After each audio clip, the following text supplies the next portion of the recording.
She pointed at him in front of 200 people and told him to leave through the service entrance. He didn't argue. He didn't raise his voice. He picked up his bag, nodded once, and walked away. Everyone laughed. Nobody in that ballroom knew his name. Nobody knew that without him, the billion-dollar company they were celebrating would never have existed.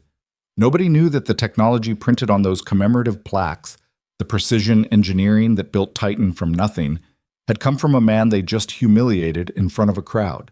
But someone was about to find out, and nothing would ever be the same.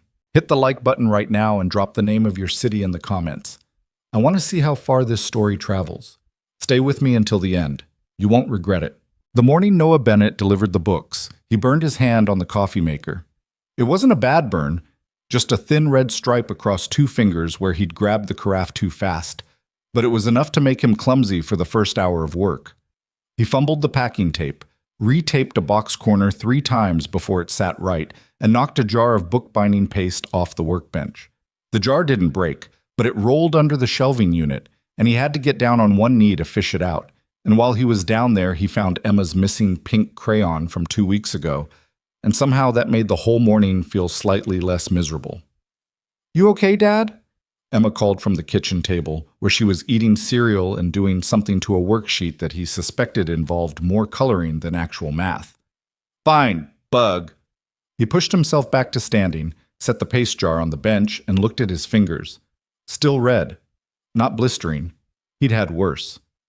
"Eat your breakfast." "I am eating." "You're doing homework." "I'm eating and doing homework. I'm very talented." He didn't smile, but he almost did.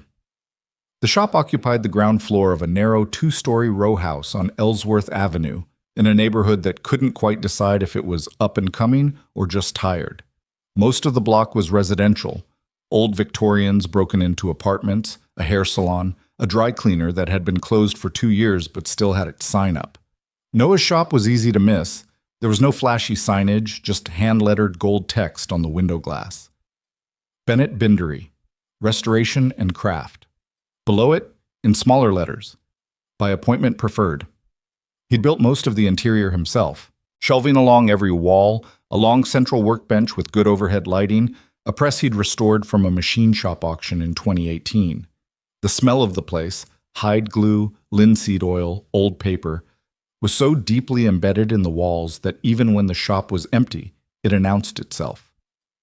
His regular clients said it was comforting. One woman told him it smelled like her grandmother's attic, and she meant it as a compliment. Noah ran the shop alone. He had a part-time assistant on Saturdays, a college kid named Darius who was studying graphic design and had more enthusiasm than precision, but Noah was teaching him. Other than that, it was just him. Quiet work, careful work. Work that asked nothing of him except patience and focus, which were 2 things he had in abundance and not much else. The Titan order had come in 6 weeks earlier. A coordinator named Sandra, he had only ever spoken to her on the phone, had called to commission 12 hand-bound commemorative volumes for the company's 20th anniversary gala. She had a specific vision: burgundy leather covers, gold foil stamping, archival quality pages containing the company's history, patents, milestone photographs, the kind of thing a corporation ordered when it wanted to feel like it had a legacy worth preserving. Noah had done the work carefully, as he did everything. The leather came from a tannery in Vermont that he'd used for years. The foil stamping required 2 attempts because the first run came out slightly uneven, and he wouldn't deliver it that way. He worked late several nights, and Emma fell asleep on the couch more than once waiting for him to come upstairs. When he finished, they were 12 of the finest books he'd ever made. Sandra had been pleased. She'd asked if he could deliver them personally and remain on standby during the event. In case any last-minute adjustments were needed. A page came loose. A binding cracked from the handling. It was unusual but not unheard of, and the compensation was enough to cover 2 months of utilities. Noah said yes. The gala was held at the Allegheny Grand, a hotel in downtown Pittsburgh that had been renovated 3 times in 20 years, and was currently in a phase it called modern classical, which meant marble floors, crystal chandeliers, and furniture that looked expensive but wasn't comfortable. The ballroom on the 4th floor held 200 people easily and was already filling when Noah arrived at 5:30 with the books loaded on a flatbed cart. He was wearing his good jacket, dark charcoal, wool, a little old but well kept. He'd pressed his shirt. He'd polished his shoes. He still looked like someone who worked with his hands, because he did, and no jacket was going to fix that. His hands were always slightly stained at the nail beds, a faint brown gray that came from the leather and the dyes. His knuckles had small scars from blades slipping over the years. He'd given up trying to hide it. The service entrance was on the building's north side. He'd been told to come there, which was standard. He didn't mind. He unloaded the books onto a cart the hotel provided, wheeled them inside, and followed a young events coordinator named Marcus through the back corridors to the ballroom. Marcus was 23 and professionally pleasant, the way hospitality workers learn to be. He helped Noah arrange the volumes on their display stands. There were 12 stands set up in a row along the east wall, each one lit from above by a small focused spotlight. They looked good. They looked, Noah thought, genuinely beautiful. The gold foil caught the light without being garish. "These are incredible," Marcus said, running a finger along one spine. "Did you do all of this yourself?" "Yeah." "How long did they take?" 6 weeks, give or take. Marcus shook his head slowly, the way people do when they appreciate something they couldn't do themselves. "Man, that's real craft." Noah said thank you and meant it. Then Marcus left to attend to other things, and Noah found a chair near the back wall and sat down with a glass of water and waited. The ballroom filled steadily over the next hour. Engineers, executives, board members, investors, partners, 200 people in tailored suits and evening gowns circulating between standing tables with champagne glasses, making the kind of conversation that sounds substantive but isn't. Noah watched it with the mild detachment of someone who had no stake in any of it. He noticed the displays along the east wall, not just his books, but the broader exhibition Titan had set up. Patent framing, milestone photographs, technical diagrams. The company's history arranged as narrative, the way corporations always tried to arrange history. Clean lines, clear causation, heroic origin story. From a small garage workshop to a global leader in precision engineering. He looked at those displays for a while. Then he looked away. He found himself studying the room more than he intended to. There was something about it that made him uncomfortable in a way he couldn't cleanly name.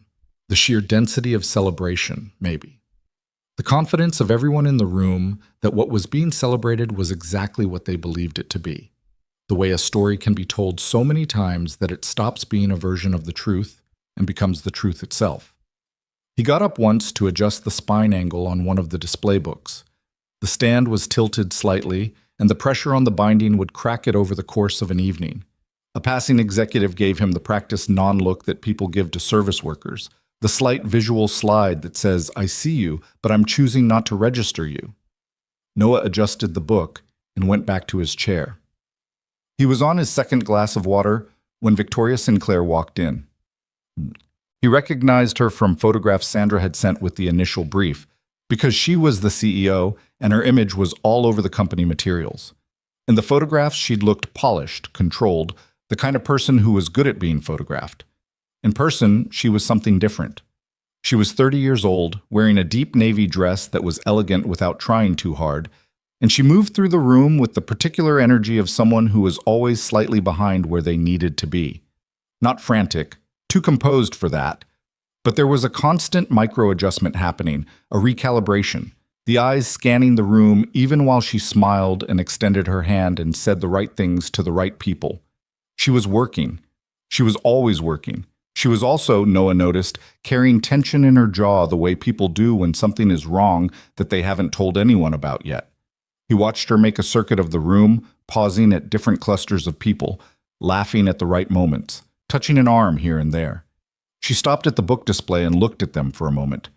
Something crossed her face that he couldn't read. Approval, maybe. Or something more complicated. Then she moved on, and Noah looked down at his water, and that was the end of it for a while. The room reached peak density around 7:30. The formal program started. Speeches, a brief film presentation, a toast from William Sinclair, Victoria's father and the company's founder, who was 71 and looked like a man who had survived more than he talked about. William Sinclair was one of those people who took up exactly as much space as they needed, and no more. Not short, not tall. A plain dark suit. White hair, cut close. He spoke without notes and without the performative emotion that CEOs usually bring to anniversary speeches. He said the company had survived things that should have killed it, that they'd been lucky more than once, and that the people who built it deserved more credit than they typically received. He said this last part with a particular weight that seemed to mean something specific, though Noah couldn't tell what. The audience applauded. Champagne was refilled. The room noise swelled back up to its working volume. Noah stood to check the books one more time. That was when he saw it. He was standing near the east wall, running a quiet visual inspection of the display stands, when he looked at the framed technical diagram mounted at the center of the exhibition. It was a large format print, probably 24 by 36, showing a cross-section of what the placard identified as Titan's Foundational Precision Alignment System, developed 2006 to 2008. Noah looked at the diagram for a long moment. Then he looked at the placard. Then he looked at the diagram again. There was a mistake in it. Not a cosmetic mistake, not a labeling error, a fundamental error in the dimensional tolerance notation in the third column of the specification table printed below the diagram. The values were transposed. The way the diagram was currently labeled, the tolerance relationship between two critical components was inverted, which meant that if anyone tried to build from this diagram, the system wouldn't function. It would in fact fail in a specific and catastrophic way that Noah understood because he was the one who had spent 14 months figuring out how not to make it fail. He stood looking at this for a while, his hands loose at his sides. Then he reached into his jacket pocket, pulled out his phone, and took a quiet photograph. He wasn't sure why. Some instinct, maybe. The same one that made him document everything, keep records, date his notebooks. He photographed the diagram and the placard, and then he stood there a moment longer trying to decide what to do about it. It might mean nothing. Historical display materials sometimes had errors. They'd been produced from archival records that weren't always accurate. It might be a reproduction artifact, or it might mean something. He was still deciding when the wine hit him. It wasn't aimed at him. He understood that immediately. A board member, heavy-set, red-faced, mid-story about something that had apparently been very funny, made a wide gesture with his champagne glass and caught the elbow of a passing server, and the glass tipped, and the wine, red wine, most of a glass, moving fast, went sideways and caught Noah full across the front of his jacket and the side of his shirt. He stepped back. Cold spread across his chest. The board member said, "Oh!" and then immediately began laughing again, because the story he'd been telling was still funnier than the accident. Noah looked down at the stain, dark red, spreading. It was going to be a permanent mark on that jacket. The jacket was 7 years old and he'd taken care of it, and he couldn't replace it anytime soon. He was standing there, absorbing this, when he heard the voice. "What's going on here?" He looked up. Victoria Sinclair was 6 feet away, glass in hand, looking at the situation with an expression that could most charitably be described as controlled impatience. The board member explained, so the gesture, the server, the accident. He was still mildly amused. Victoria looked at Noah, looked at the stain, looked at the board member. "Are you one of the display vendors?" she asked Noah. "I'm the bookbinder," he said. "I made the commemorative volumes." "Right." She said it the way you say a word when you're already processing the next thought. "Okay, let's get someone from the hotel to help you." She looked toward the room and flagged Marcus, who appeared quickly. "Can you help, She paused, turned back to Noah.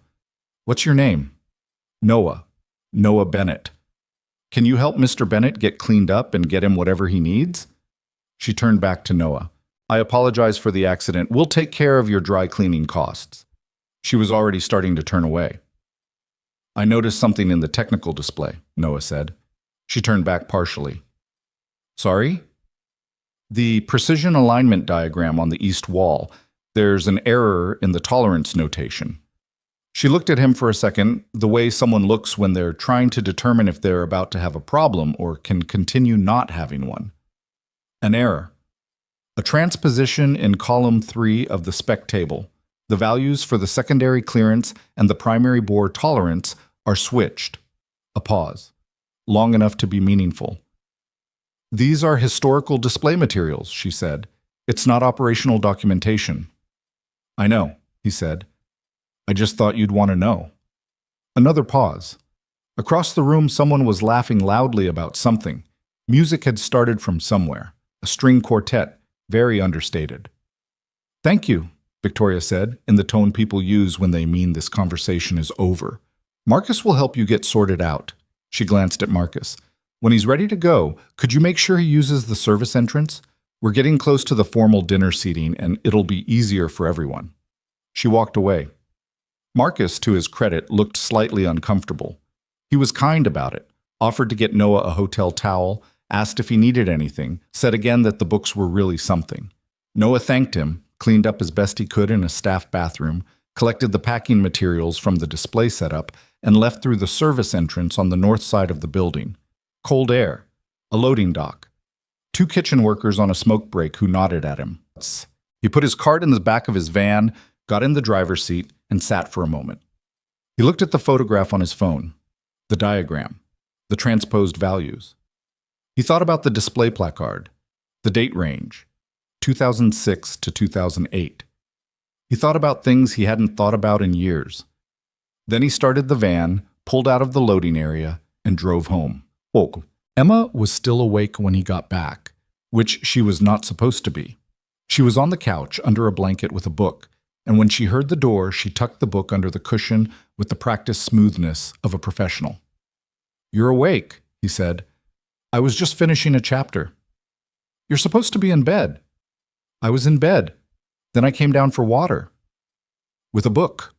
She looked at him, looked at the stain on his jacket. "What happened to you?" "Someone spilled wine on me." "That's rude." "It was an accident." "Still rude." She pulled the blanket up to her chin. "Are you okay?" He sat down in the armchair across from the couch. The shop was quiet around him, tools put away, lights off. The smell of the place was still there, familiar and constant. "Yeah," he said. "I'm okay." "How were the books? Did they like them?" "I think so." "Did they say they liked them?" He thought about Marcus. Man, that's real craft. "One person said so." Emma considered this. One person is enough if it's the right person. He looked at her. She was 8 years old and sometimes said things like that, and he was never entirely sure where they came from. "Go to bed, Bug." "Okay." She didn't move for a second. "Dad?" "Yeah." "Your jacket smells like wine." "I know." "Okay." She got up, put the blanket on the back of the couch with reasonable neatness, and padded toward the stairs in her socks. "Night. Night." He sat in the armchair for a while after she went up. The house settled around him the way old houses do, small sounds, pipes and boards. He took his phone out and looked at the photograph again. The transposition was unmistakable, if you knew what you were looking at. The question was whether it was careless or something else. He thought about the foundation. He tried to remember the last time he'd received anything from them. A report, an update, a letter. He used to get them quarterly, then less frequently, then... He couldn't remember. He genuinely couldn't remember the last time. He put his phone face down on the arm of the chair and looked at the ceiling. 14 months, he remembered. That was how long it had taken to solve the alignment problem. 14 months of failures and recalculations, and one night in particular. Emma was a newborn, 3 weeks old, and he'd been awake for 40 hours straight, when he'd looked at a set of dimensional relationships and suddenly, without warning, understood exactly why everything had been going wrong and exactly how to fix it. He had called William Sinclair at 4 in the morning. William had answered on the second ring. That was 20 years ago, or close enough. He picked up the phone, navigated to his contacts, and found a number he hadn't dialed in years. Looked at it for a long time. Put the phone in his pocket. Went upstairs, checked on Emma. Sound asleep? Book hidden under her pillow now, which was marginally better than under the couch cushion, and stood in her doorway for a moment listening to her breathe. Then he went to his own room, hung the stained jacket carefully on a hook, and sat on the edge of his bed. Tomorrow he would look through some of the old boxes in the basement. He kept everything. It was the bindery habit, the archivist's instinct. Paper records, paper contracts, notebooks with dates. He'd never thrown any of it away. He hadn't needed any of it in 12 years. He had a feeling that was about to change. He didn't sleep well. This wasn't unusual. He hadn't slept particularly well in 8 years, since the night they'd taken Sarah to the hospital, and she hadn't come home. He'd learned to function on fragmented sleep, to build a life in the margins between bad nights. Most of the time it was fine. Some nights it was less fine. That night he lay in the dark and thought about a company he had tried very hard to stop thinking about. He thought about the precision alignment system, which was not complicated to understand if you knew engineering, a set of tolerance relationships so specific and so interdependent that they had taken him more than a year to optimize. He thought about the patents, filed in his name, then transferred. He thought about the transfer agreement, which had been comprehensive and detailed, and which he had read 3 times before signing because he'd been exhausted and grieving and not entirely capable of understanding complicated legal language. But he had read it 3 times, and there was a section 14, he remembered, because 14 was Emma's birth weight in pounds plus ounces, converted poorly to a number he'd fixated on for some reason, that specified the royalty mechanism. The foundation. Sarah's name on the foundation. He stared at the ceiling. When was the last time he'd received a report? He didn't know. He genuinely didn't know.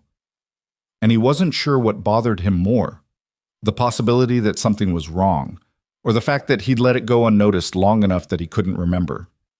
At some point, well past midnight, he fell into something that resembled sleep. He was in the shop by 6:30, an hour before Emma woke up for school. The lights buzzed softly overhead. He put coffee on, pulled on a work apron out of habit, and stood in the middle of the shop for a moment, just breathing. Then he went to the back hallway, moved a cabinet that sat against the basement door, and went downstairs.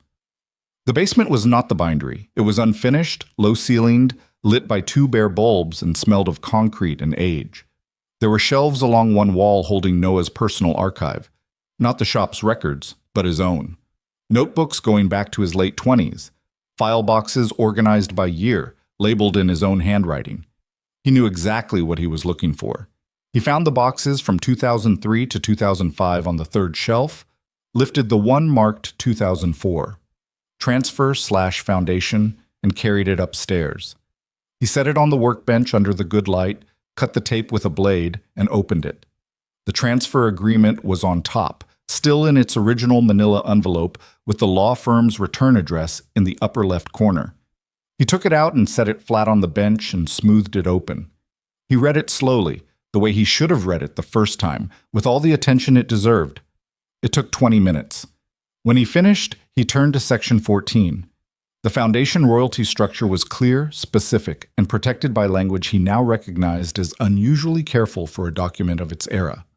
Whoever had written this section had done so with the intention of making the obligation very hard to ignore. Quarterly payments, independent verification, escalating penalties for non-compliance. He set the agreement down and looked at the ceiling. Then he found his notebook from 2004, a worn composition book with his handwriting, the dates neat in the upper right corner of each page, and started looking for the last notation he'd made about a foundation payment. He found it. July 2019. Foundation Q2 report received. Payments current. Research programs operating. He stared at that entry for a long moment. Then he flipped forward through the rest of the notebook. Nothing. He found the notebook from 2020. Nothing about the foundation. 2021. Nothing. 4 years. Nearly 4 years since he'd received anything. Report, payment notification, any contact at all, from the Sarah Bennett Medical Research Foundation. He sat down on his work stool. The coffee maker beeped behind him. The shop was quiet. Outside, the city was starting its morning noise. Traffic, someone's garbage can rolling, a dog.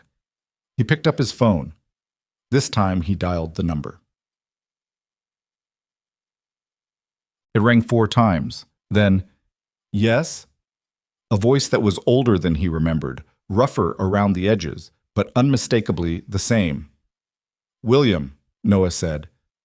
It's Noah Bennett. Silence. Not the silence of someone who had forgotten the name. The silence of someone who had been expecting this call for a long time and was now deciding in real time how to receive it. Noah, a pause. Where are you?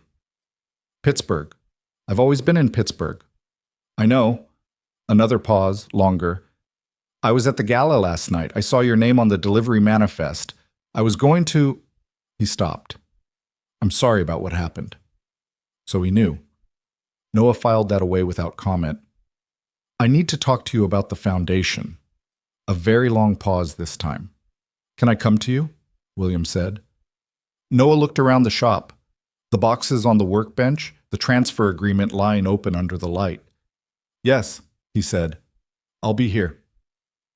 He made a second cup of coffee and waited.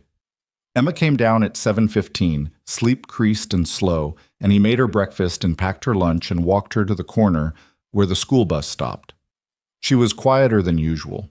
She picked up on his moods the way perceptive children do, without naming them. And when the bus came, she turned back and looked at him for a second. You okay, Dad? Fine, Bug. Have a good day. She studied him for one more second with those serious 8-year-old eyes. Then she got on the bus. He walked back to the shop. He was sitting at the workbench, going back through the transfer agreement for the third time, when he heard the knock at the front door at 9:10. He went to the door and opened it. William Sinclair stood on the front step in a plain gray coat. No driver, no assistant. He looked older than he had at the podium last night. Smaller, somehow, the way people look when the performance is stripped away. His eyes went immediately to Noah's face, then dropped to the bandaged hand and the stained jacket hanging on the hook inside the door, and something moved through his expression that was hard to categorize. May I come in? He said. Yeah, Noah said and stepped back. Come in. The older man crossed the threshold into the shop and stopped, looking around slowly. He took in the shelves, the press, the workbench, the tools arranged with the quiet precision of someone who lived by order and patience. You've built something real here, William said quietly. Noah didn't respond to that. He gestured to the stool on the visitor's side of the workbench. Sit down, he said. We need to talk about the money. William sat, and for the first time in 20 years, they did. William Sinclair sat on the visitor's stool and looked like a man who had rehearsed this conversation many times and now, faced with the actual thing, found that none of his rehearsals had been adequate. Noah set 2 mugs of coffee on the workbench. Black for himself, he didn't know how William took his, and he didn't ask, and pulled the transfer agreement across the surface between them. Last entry in my records for a foundation payment was July 2019, Noah said. He wasn't angry yet. He was doing what he always did when something was wrong, stating the facts, one at a time, in order. That's nearly 4 years ago. Quarterly payments, Section 14. Independent verification. I'm looking at the language right now and it's pretty clear. William wrapped both hands around the mug and looked at the agreement without touching it. I know. You know the payments stopped. I know. He looked up. His eyes were tired in the particular way of someone who hasn't been sleeping because of a specific thing.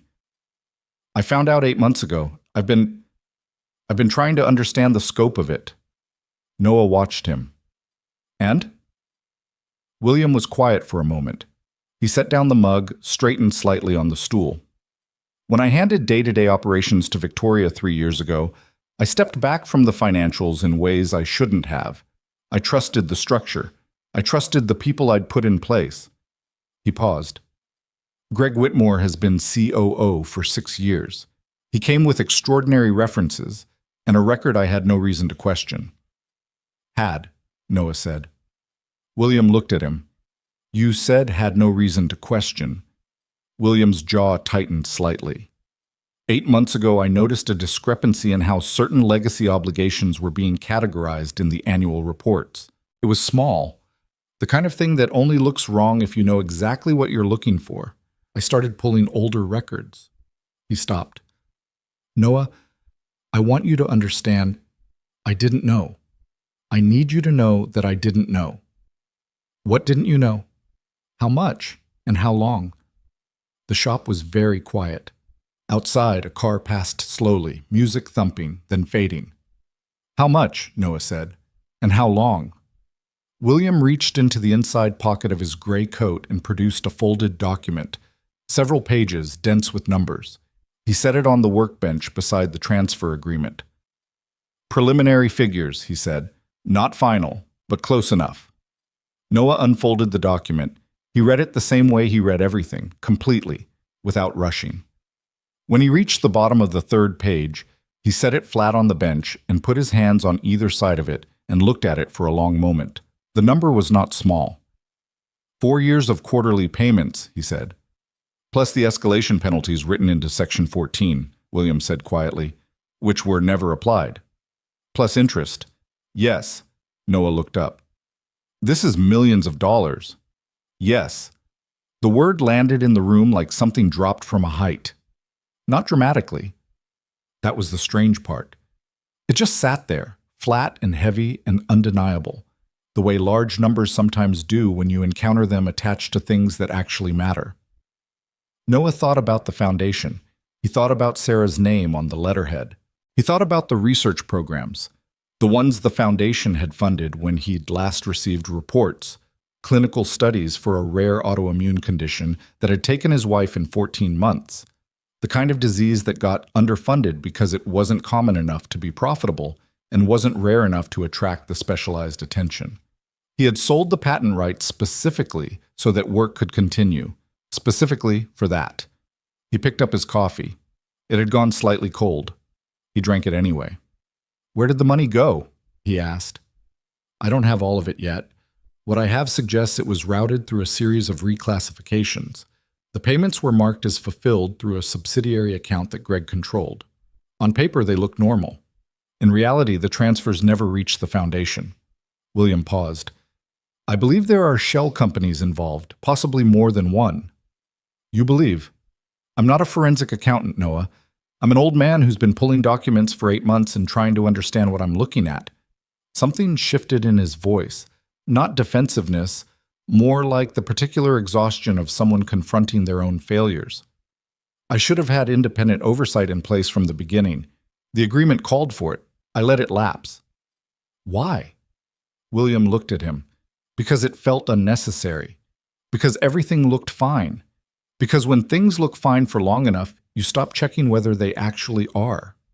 He stopped. "That's not an excuse. It's just what happened." Noah nodded slowly.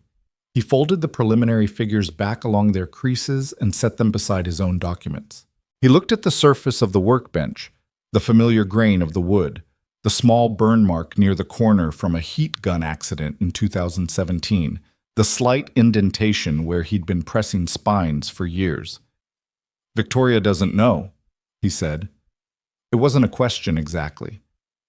"No, I haven't told her yet." William looked down at his hands. "She's going to take it badly. Not the ethics of it. She'll be furious, and she should be. The personal side. She trusted Greg. He was her mentor when she was learning the business. She's going to feel like an idiot, and she isn't one, but that won't help." Noah thought about the woman who had pointed him toward the service entrance. The scan of the room, the constant recalibration, the jaw set tight. Someone who was working very hard at something and had no margin for things she didn't control. "She'll need to know," Noah said. "I know that." "And the board." "I know." "And the money needs to come back. All of it." "I know." William met his eyes. "That's why I'm here, Noah. Not to ask your forgiveness. I'm not sure I deserve it. I'm here because you are the only person in this situation with a legitimate legal claim, and because whatever happens next should happen with your knowledge and your involvement, not around you." He paused. "You've been left out of things that concerned you directly. I'm not doing that again." Noah was quiet for a moment. "I want to see everything you have," he said finally. "Every document, every number, every account name you've turned up in 8 months of digging. I want to sit with it myself." "Of course." "And I want to understand exactly what Greg Whitmore knew and when he knew it, not from you telling me, from the records. I can arrange access." "When?" William looked at him steadily. "Today, if you want." Noah thought of Emma, who would be home at 3:15, who would need a snack and help with her reading, and someone to ask about her day. He thought of the shop, which had 2 repair jobs sitting on the bench waiting for him. He thought of the photograph on his phone, the transposed values, the diagram on the wall of the ballroom, the date range printed on the placard. He thought about a lot of things in a short period of time, the way you do when you realize that a door you had closed a long time ago has been standing open without your knowledge. "Not today," he said. "Tomorrow morning, 8 o'clock. I'll have everything ready." "And William," Noah waited until the older man looked up. "I need you to understand something. I'm not interested in what's convenient for Titan, or what's least damaging to the company's public image, or how we manage this quietly. I'm interested in what's right. The foundation gets every dollar back, with interest, with penalties, and the people responsible answer for it." William held his gaze. "Yes," he said, "that's exactly what I want too." They sat with that for a moment. 2 men on opposite sides of a workbench in a small shop in Pittsburgh, 20 years of distance between them, and something that was either the beginning of an understanding or the end of one, and neither of them entirely sure which. Then William stood, buttoned his coat, and picked up his untouched mug of coffee. He drank it in 2 long swallows, set it down, and said, "Thank you for letting me in." "Don't thank me yet," Noah said. After William left, Noah sat in the shop for a long time without working. This was unusual for him. The shop was where he had always been most functional. The work was physical and specific. It required focus. And focus was the thing that, over the years, had kept him from falling into the kind of internal spiral that he'd been close to more than once. When everything was wrong, at least he could bind a book correctly. At least there was that. But he sat on his stool and looked at the documents on the workbench and didn't reach for any of his tools. He thought about Sarah. He tried not to do this too often, not because the memory was painful. It was, but he'd made a kind of private accommodation with that. But because he'd learned that the particular quality of grief that ambushed you in ordinary moments was different from the grief you sat with intentionally. The ambush kind came with a physical component, a tightening in the chest that he associated with the early years, the years of Emma as an infant and then a toddler, when every milestone arrived alongside the shadow of who should have been there to see it. He didn't think of Sarah as an ideal, the way grieving people sometimes did, turning the lost person into something more perfect than they'd been. Sarah had been specific. She'd been impatient with bad reasoning, and occasionally too blunt in ways that startled people who didn't know her well. And she'd had a deep and somewhat irrational hatred of being cold. She'd complained about Pittsburgh winters with genuine personal offense, as though the city owed her better weather. She used to steal the extra blanket from the closet shelf and deny it while wrapped in it entirely. He thought about her name on the foundation letterhead. He thought about 4 years of payments that had never arrived, clinical programs that had been underfunded or defunded, patients who might have benefited from work that quietly stopped being resourced. He pressed his knuckles hard against the surface of the workbench. Then he stood up, put the documents in the box, set the box on the high shelf where he kept things that needed to be kept, and went back to work. He had 2 repair jobs waiting. He did them. He did them well, because doing them poorly wasn't something he was capable of. Checked. He didn't tell Emma anything that night. She was 8. Whatever was happening was not something an 8-year-old needed to carry. He made dinner. Pasta, not creative, but she ate it without complaint, and sat with her while she read, and when she went to bed he stood in her doorway the way he always did, and listened to the house settle. He went downstairs and sat at his desk in the back corner of the shop, where he kept the business records, and pulled out his own financial files for the past 4 years. He went through them carefully, looking for any correspondence from the foundation, any letter, any email printout he'd filed and forgotten, any document that would tell him he'd been wrong about the gap. He found nothing after July 2019. He found the foundation's contact information, an address in Philadelphia, and a phone number. And he called the number. It rang 8 times and went to a voicemail that was clearly full. He tried the Philadelphia address in a quick online search and found the foundation still listed, but with no recent activity on any of the 3 databases he checked. A charity watchdog site showed their last publicly filed tax return as fiscal year 2020. He closed the laptop. He sat in the dark for a while. Then he went to bed and slept worse than the night before. Titan Precision Technologies occupied 3 floors of a glass office tower in the Strip District, a neighborhood that had once been warehouses and loading docks and was now a mix of tech companies and weekend farmers markets. The building was new enough to still smell faintly of fresh construction materials in the elevator, or maybe that was just Noah's sensitivity to building materials. He arrived at 8 o'clock with the box of documents under his arm. The lobby receptionist, a young woman who introduced herself as Priya, had been expecting him. She gave him a visitor badge and escorted him to a conference room on the 22nd floor. The room had glass walls on 2 sides, a long table, and a view of the river that Noah looked at briefly and then stopped looking at because it wasn't useful. William was already there, standing at the far end of the table, looking at a spread of documents and folders that covered most of the surface. He was wearing the same gray coat he'd worn to the shop, though he'd taken it off now and hung it over a chair. He looked like he'd slept badly, too. "Sit wherever you like," William said. Noah sat in the middle of the table, where he could see the full spread. He set his own box down and looked at what William had assembled. There was a lot of it. Financial statements, going back 6 years, internal memos, transfer records, account summaries. A series of documents with a different header that Noah looked at more carefully.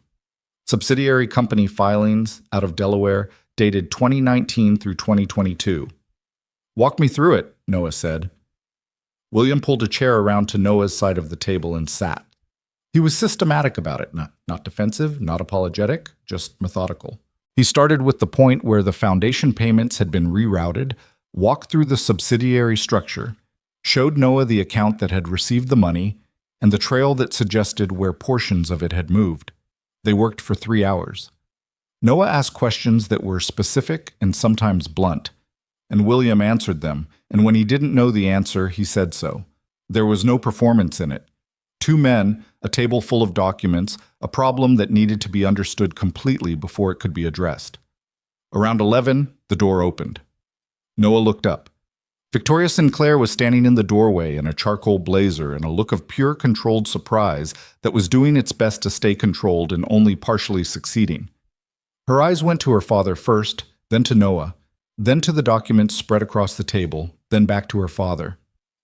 "Sandra said you'd booked this room," she said to William.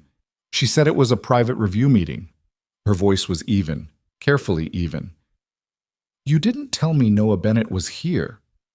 "I asked him to come," William said. "Why?" "Because this concerns him." William met her eyes steadily. "Sit down, Victoria. There are things you need to hear." She didn't sit immediately. She looked at Noah again. The full look this time, not the partial one from the gala, not the quick assessment of a vendor causing a minor inconvenience. He looked back at her with the same straightforwardness he'd always had, which wasn't a strategy, just a habit he'd never been able to break. "Mr. Bennett," she said, "I owe you an apology from the other night. The way I spoke to you was dismissive, and I'm sorry." He hadn't been expecting that, and it landed differently than he would have predicted, not with the satisfaction that apologies sometimes carried, more like a small, clean acknowledgement that the world sometimes corrected itself in minor ways. "It's fine," he said. "It isn't, but thank you." She pulled out the chair across from him and sat down. She looked at her father. "Tell me," William told her. He was thorough, and he didn't soften it. He walked through the same sequence he'd walked through with Noah, the same documents, the same numbers. Victoria listened without interrupting, which clearly cost her something. She was the kind of person who processed information by asking questions, and holding those questions back required visible effort. She sat with her hands flat on the table, and the muscles in her jaw worked once or twice, and she didn't say anything until William reached the Delaware subsidiaries. "Greg," she said. It wasn't a question. Her voice had dropped slightly in register. "The accounts are in names I don't recognize," William said carefully, "but the structure, the timing, the authorization signatures, it points to someone with his level of access and his specific operational authority over legacy agreements." "It points to Greg, or someone Greg trusted completely," Victoria said. "Yes." She was quiet for a moment. "How long have you known?" 8 months since I first suspected. I've been building the picture since then." Her expression didn't change much, but something behind it did. "You've been sitting on this for 8 months." I was trying to understand the full scope before I quote, "You should have told me immediately." The words weren't loud, but they were very flat, and they stopped William mid-sentence. He looked at his daughter. "You should have told me the day you found the first discrepancy," she said. "I am the CEO of this company. I have been the CEO for 3 years. Whatever Greg did or didn't do happened on my watch, and you chose to investigate it without telling me for 8 months, and I am now learning about it at the same time as a man who doesn't work here." William didn't argue. He said, "You're right." Victoria held his gaze for a moment longer. Then she looked at Noah. "Mr. Bennett, Noah." "Noah." She took a breath. "My father has explained who you are. The technical work you did in 2004, the transfer agreement, the foundation." She paused. "I want you to know that before this morning, I had no knowledge of any of this." "I know," Noah said. "How do you know?" "Because if you had, the problem would have been fixed." Something passed through her face at that.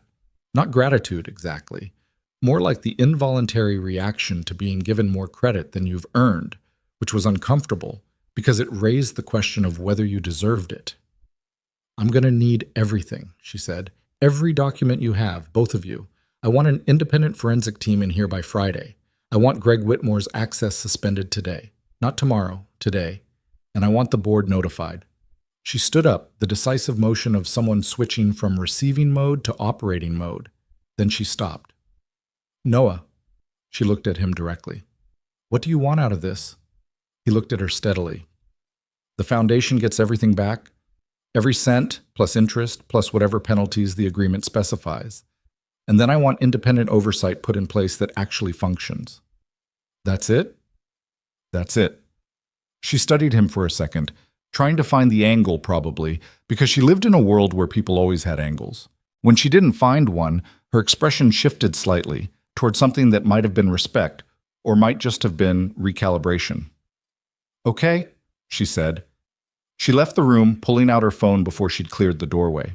William and Noah sat in the quiet for a moment. "She's not what I expected," Noah said. "She's very good," William said, with the complicated pride of a parent who knows they've been wrong about how much they've trusted their child. "I should have trusted her sooner." Noah said nothing to that. He looked at the documents on the table.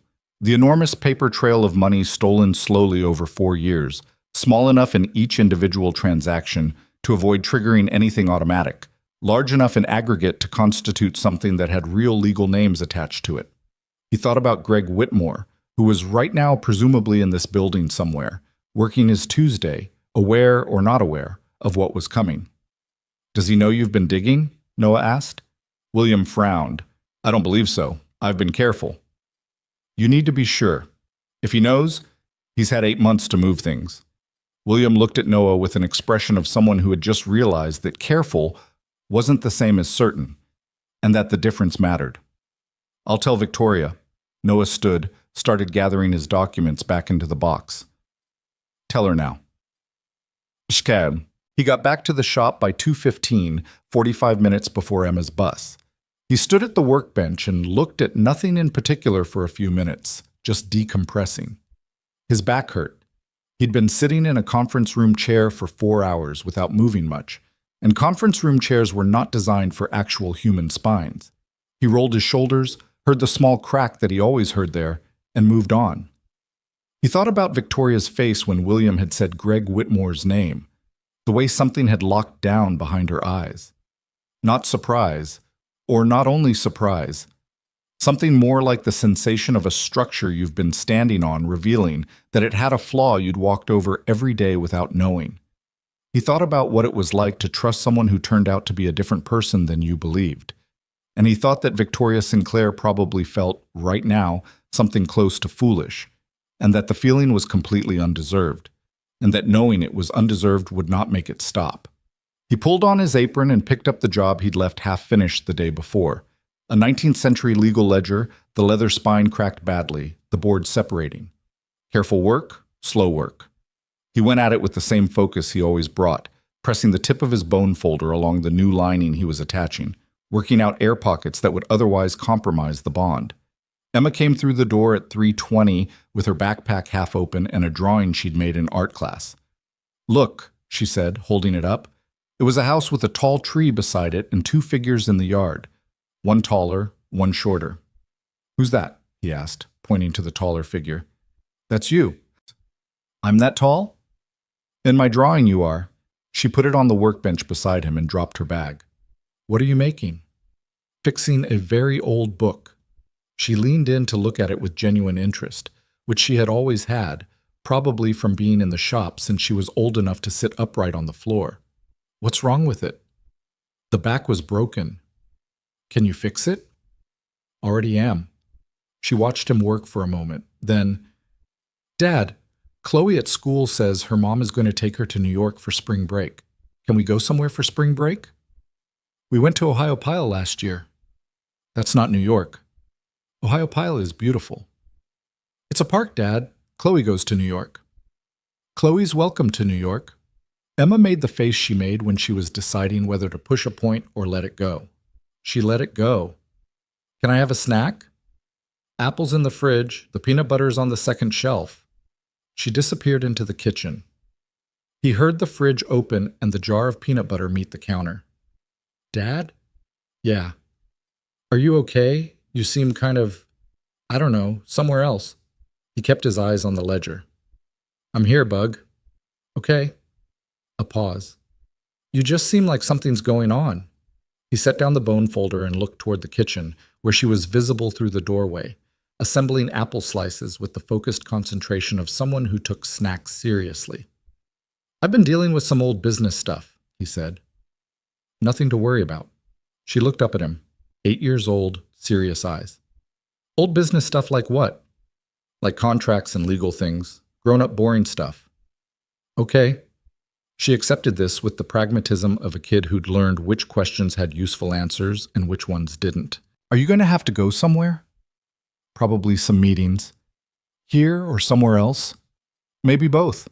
She nodded, thought about it. "I can go to Iris's house after school if you need me to." He looked at her. She said it so practically, so matter-of-factly, the way she'd learned to be accommodating of the particular shape of their life. 2 people, small house, 1 income, schedule that sometimes required improvisation.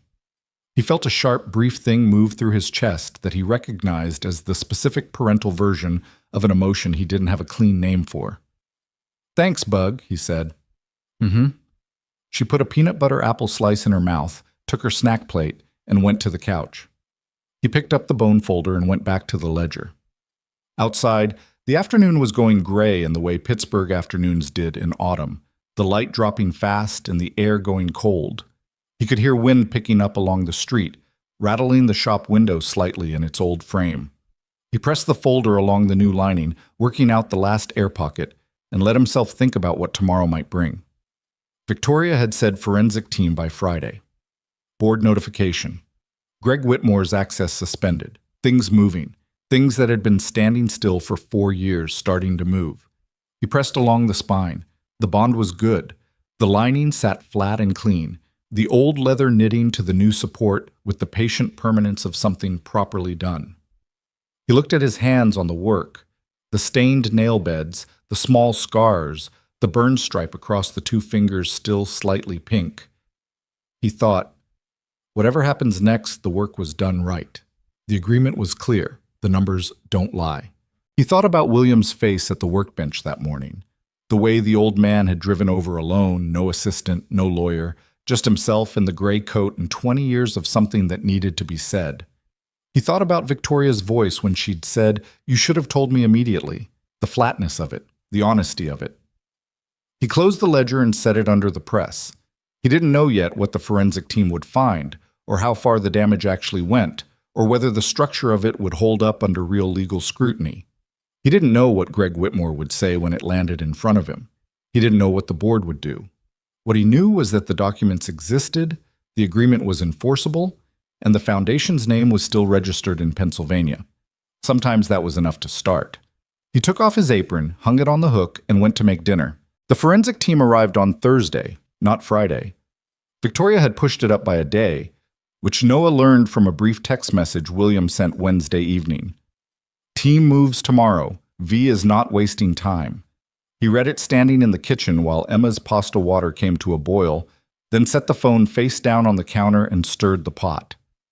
He wasn't part of the forensic process, and he hadn't expected to be. That was Titan's internal machinery. Lawyers and accountants and people whose job was to build the kind of evidentiary picture that could survive a courtroom. Noah had given William everything from his own archive: the original transfer agreement, his foundation correspondence file, the notebooks with the dated entries, copies, not originals. He kept the originals in the box on the high shelf, where they'd been since Monday.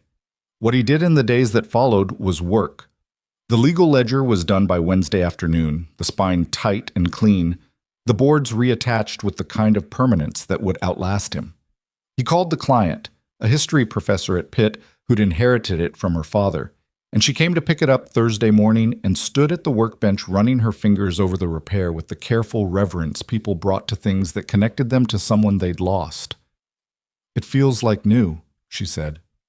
"It's not new," Noah said. "It's just stable.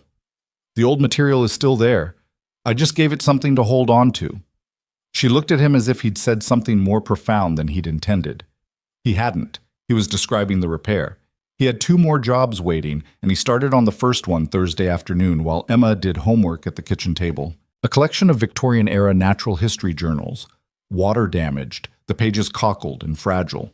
This kind of work required humidification chambers and careful pressing, and it was the kind of work that couldn't be rushed.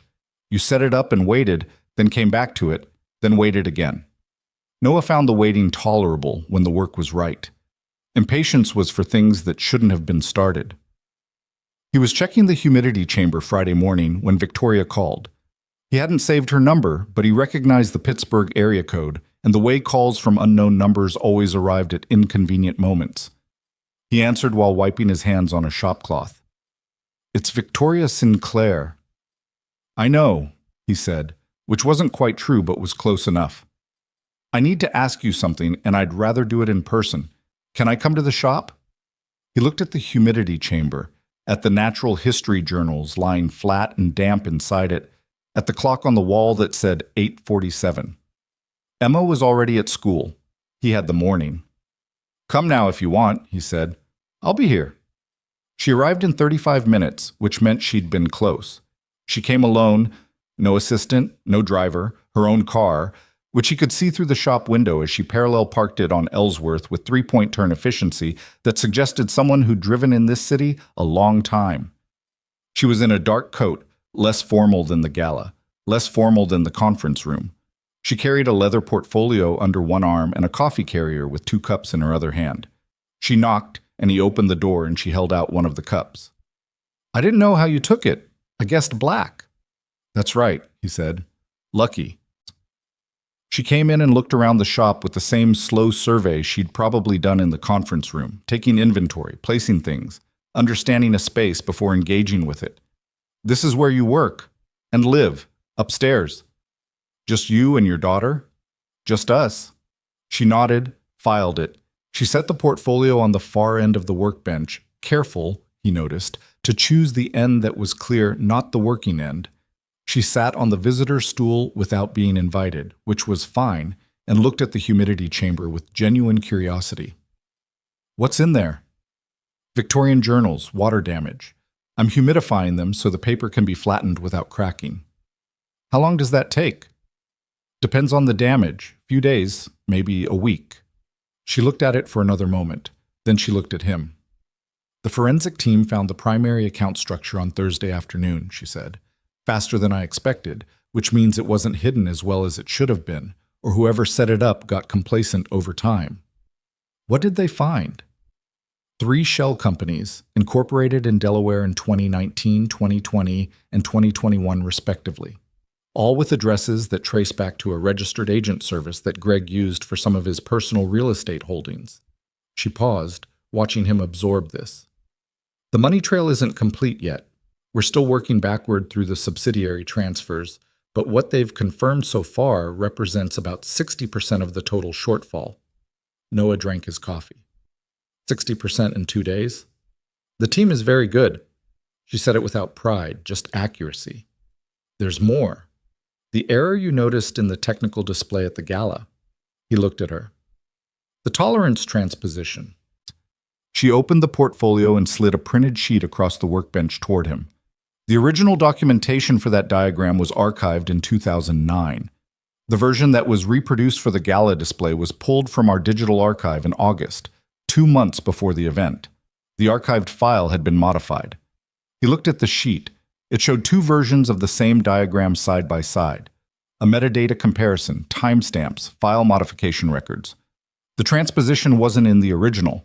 It had been introduced in the digital version sometime between 2009 and when it was pulled for reproduction. Someone changed the file, he said. Someone with archive access changed it at some point in the last several years. We don't know when exactly or why. The IT team is working on pinning the modification date. She paused. It may be unrelated to the financial fraud. It may be relevant. We don't know yet. Noah looked at the 2 diagrams. He thought about standing at the east wall of the ballroom, looking at that display, feeling the particular wrongness of numbers that didn't fit. He thought about the fact that he'd been at that gala specifically because someone had commissioned his books, which had brought him to a room where he'd noticed a discrepancy in something he never should have been close enough to see. Could be someone covering Origin, he said. Victoria frowned. What do you mean? If the foundational patent documentation could be shown to be inaccurate, if the original technical specs were wrong in the archived records, it complicates attribution, makes it harder to establish who actually developed what. He looked at her directly. I still have my original engineering notebooks from 2004. Physical notebooks, paper, dated in my own handwriting. You can't retroactively modify those. She was quiet for a moment. Were you worried they might try something like that? I wasn't, until I saw that diagram. She looked at the comparison sheet in front of him. Something moved through her face, not quite alarm, but its more professional cousin. I'm going to need those notebooks. Copies, he said. I'll have them for you by Monday. Noah. She met his eyes. I know you have no particular reason to trust this company right now, or me, specifically. But I need you to understand that what I'm trying to do here is get to the complete truth of it. Not the version that's least damaging to Titan, the actual truth, even if that's harder. He looked at her for a moment. She said things directly, he'd noticed. It wasn't a performance of directness. It was just how she communicated, and the difference was apparent if you'd been around enough people who performed it. I know, he said. How do you know? He almost said because if you didn't mean it, you wouldn't have come here yourself. Instead, he said, because you pushed the forensic team up a day. She blinked. Then she made a short, dry sound that was almost a laugh. That's a small thing. Small things tell you more than big ones. She looked at him for a second longer than was strictly necessary. Then she picked up her coffee and looked at the humidity chamber again. Can I ask you something that isn't about any of this? Go ahead. The books you made. The ones for the gala. She was looking at the chamber, not at him. I looked at them again after you left. Really looked at them. Not as a display item. She paused. How do you do the gold foil? The precision of it. He wasn't expecting the question. Stamping press and a heat-controlled die. The technique is about 150 years old. But the execution. Practice, he said. Failure, mostly, until it isn't failure anymore. She nodded slowly, like that answer confirmed something she'd been thinking. She put the cap back on her coffee. I'll be in touch when the team has the full picture. She stood, picked up her portfolio. Thank you for the time. Victoria, she paused. What are you going to do about Greg? She stood at the workbench end, coat on, portfolio under her arm. Her face was set in the careful arrangement of someone who was keeping something very controlled. Whatever the evidence requires, she said. Whatever it requires, I'll do. She left, and he stood at the workbench listening to her car pull out of the parking space outside, and he thought about what it cost to say a sentence like that when the person it concerned had once been someone you trusted completely. I'm Amit. Greg Whitmore had his access suspended that Friday afternoon. Noah learned this not from Victoria or William, but from a phone call he received Saturday morning from a lawyer, a woman named Patricia Osei, from a firm in Philadelphia, who identified herself as the legal counsel William had retained to manage the foundation claim. She was brisk without being unfriendly, and she had a way of stating legal realities that conveyed both their weight and their clarity. "Mr. Bennett, I want to walk you through your standing in this matter and what the next 30 days will likely look like." He sat down at the desk in the back corner of the shop, found a notepad, and wrote the date at the top. Old habit. Patricia Osei explained that the transfer agreement, particularly Section 14, was an unusually enforceable document. She used the word unusually twice, which suggested she'd been doing this long enough to appreciate the difference between agreements that held up and ones that didn't. The royalty obligation was unambiguous. The breach was documented. The question was the scope of recovery and the mechanism. "Titan's board will almost certainly convene an emergency session," she said. "When they do, your interests need to be represented independently of whatever Titan's internal counsel recommends. I'll be there for that." "What does that session look like?" he asked.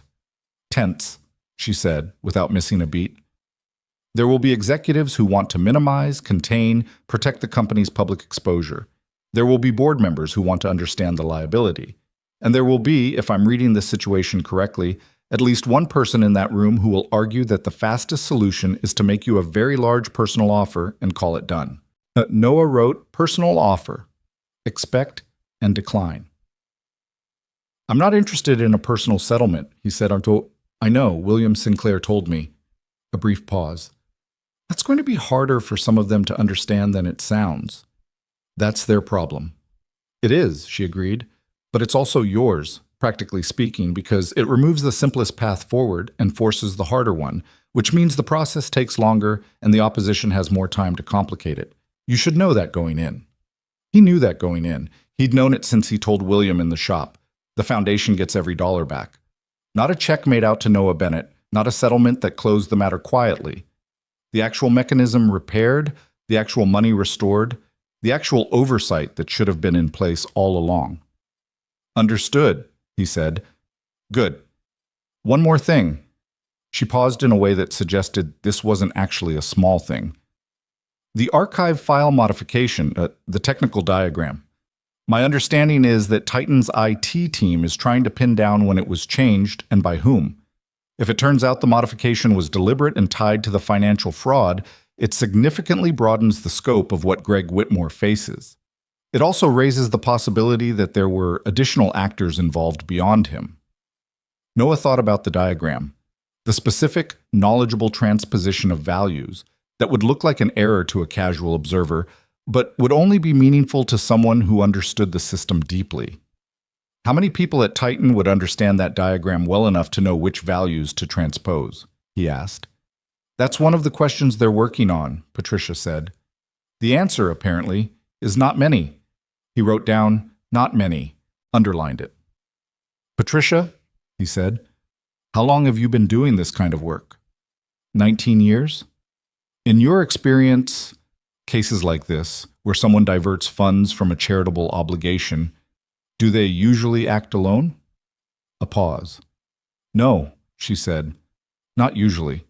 There's almost always someone who knew, or someone who benefited indirectly, or someone who looked the other way because looking the other way was convenient." She paused again. "That doesn't mean it's true here, but it's a pattern." He wrote, "Who else?" They talked for another 20 minutes. Procedural matters, document protocol, what to do if anyone from Titan contacted him directly outside of the formal process. When they finished, he sat at the desk for a moment looking at his notes. Then Emma appeared in the shop doorway in her pajamas, hair unflattened, holding a banana. "Who were you talking to?" "Lawyer." She took a bite of the banana. "Are you in trouble?" "No, other people might be." She considered this with the philosophical equanimity of someone who had heard variations on grown-up stuff her entire life and had learned to gauge when to press and when not to. "Okay," she said. "Can we go to the library today?" "Yeah," he said. "Give me an hour." The board meeting was called for the following Thursday. Victoria sent Noah a formal written notice through Patricia Osei. His attorney was entitled to be present. The meeting would include a presentation from the forensic team, and the board had requested that Noah be available to speak directly. Not required. Available. He thought about it for a day and a half. He talked to Patricia, who said his presence would carry weight that a written statement wouldn't. He thought about what he had to say, and whether it needed to be said in that room, or whether the documents could say it for him. In the end, he decided to go. Not because Patricia told him to, because the agreement bore his name, and the foundation bore Sarah's name, and some things shouldn't be represented by proxies. He arranged for Emma to go to her friend Iris's house after school. He pressed his good pants and found a clean button-down shirt that didn't have any workshop stains. He left the shop at 8:30 and took the bridge over the river toward the Strip District. The conference room on the 22nd floor was fuller than it had been the previous Tuesday. 8 board members seated along one side and end of the table, a mix of ages, formal in different ways, some with the polished stillness of longtime corporate directors, others with the careful attention of people who were genuinely alarmed and trying not to show it. Victoria sat at the head. William was at the far end, separate from the board row, in his same gray coat. Patricia Osei was already there, a small woman in a precisely fitted dark suit with reading glasses pushed up on her head and a legal pad in front of her. She gave Noah a brief nod when he sat beside her. Greg Whitmore was not present. His absence was notable in the way that a missing tooth is notable. You kept noticing the space.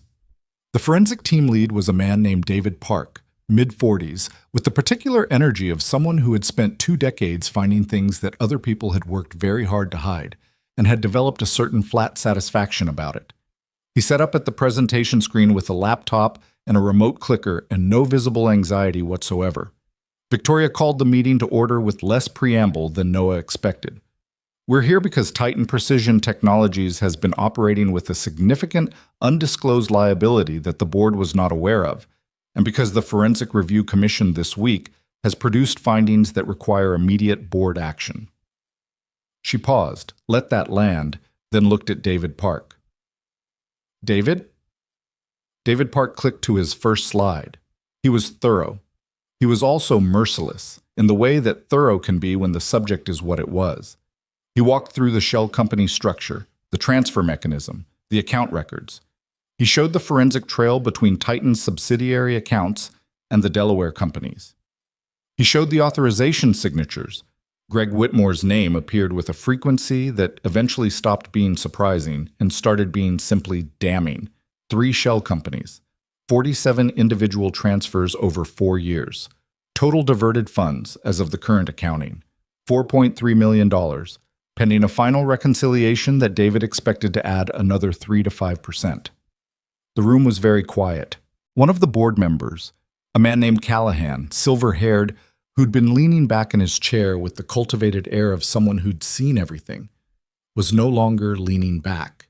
He was leaning forward, both elbows on the table, staring at a specific slide. "These authorization signatures," he said, "these were going through normal approval channels?" "They were presented as normal operating transfers to a legacy compliance account," David Park said. "The category was created specifically for this purpose in early 2019. It was designed to look like standard maintenance of an old contractual obligation." "Which is exactly what it was supposed to be," Callahan said. "Just not this way." "Correct." Another board member, a woman named Reyes, spoke up. "What's the status of the account balances? Are these funds still accessible, or have they been moved?" 2 of the 3 companies show significantly reduced balances as of 18 months ago, David said. "We're working with the forensic accounting firm's banking contacts to trace the subsequent transfers. It's a slower process. We expect to have a clearer picture within 2 weeks." "Meaning the money may already be gone," Reyes said. "The money can be recovered through legal mechanisms regardless of where it currently sits," Patricia Osei said from Noah's left. It was the first time she'd spoken, and the room adjusted toward her slightly. "The obligation is to the foundation, not contingent on the funds being in a particular place.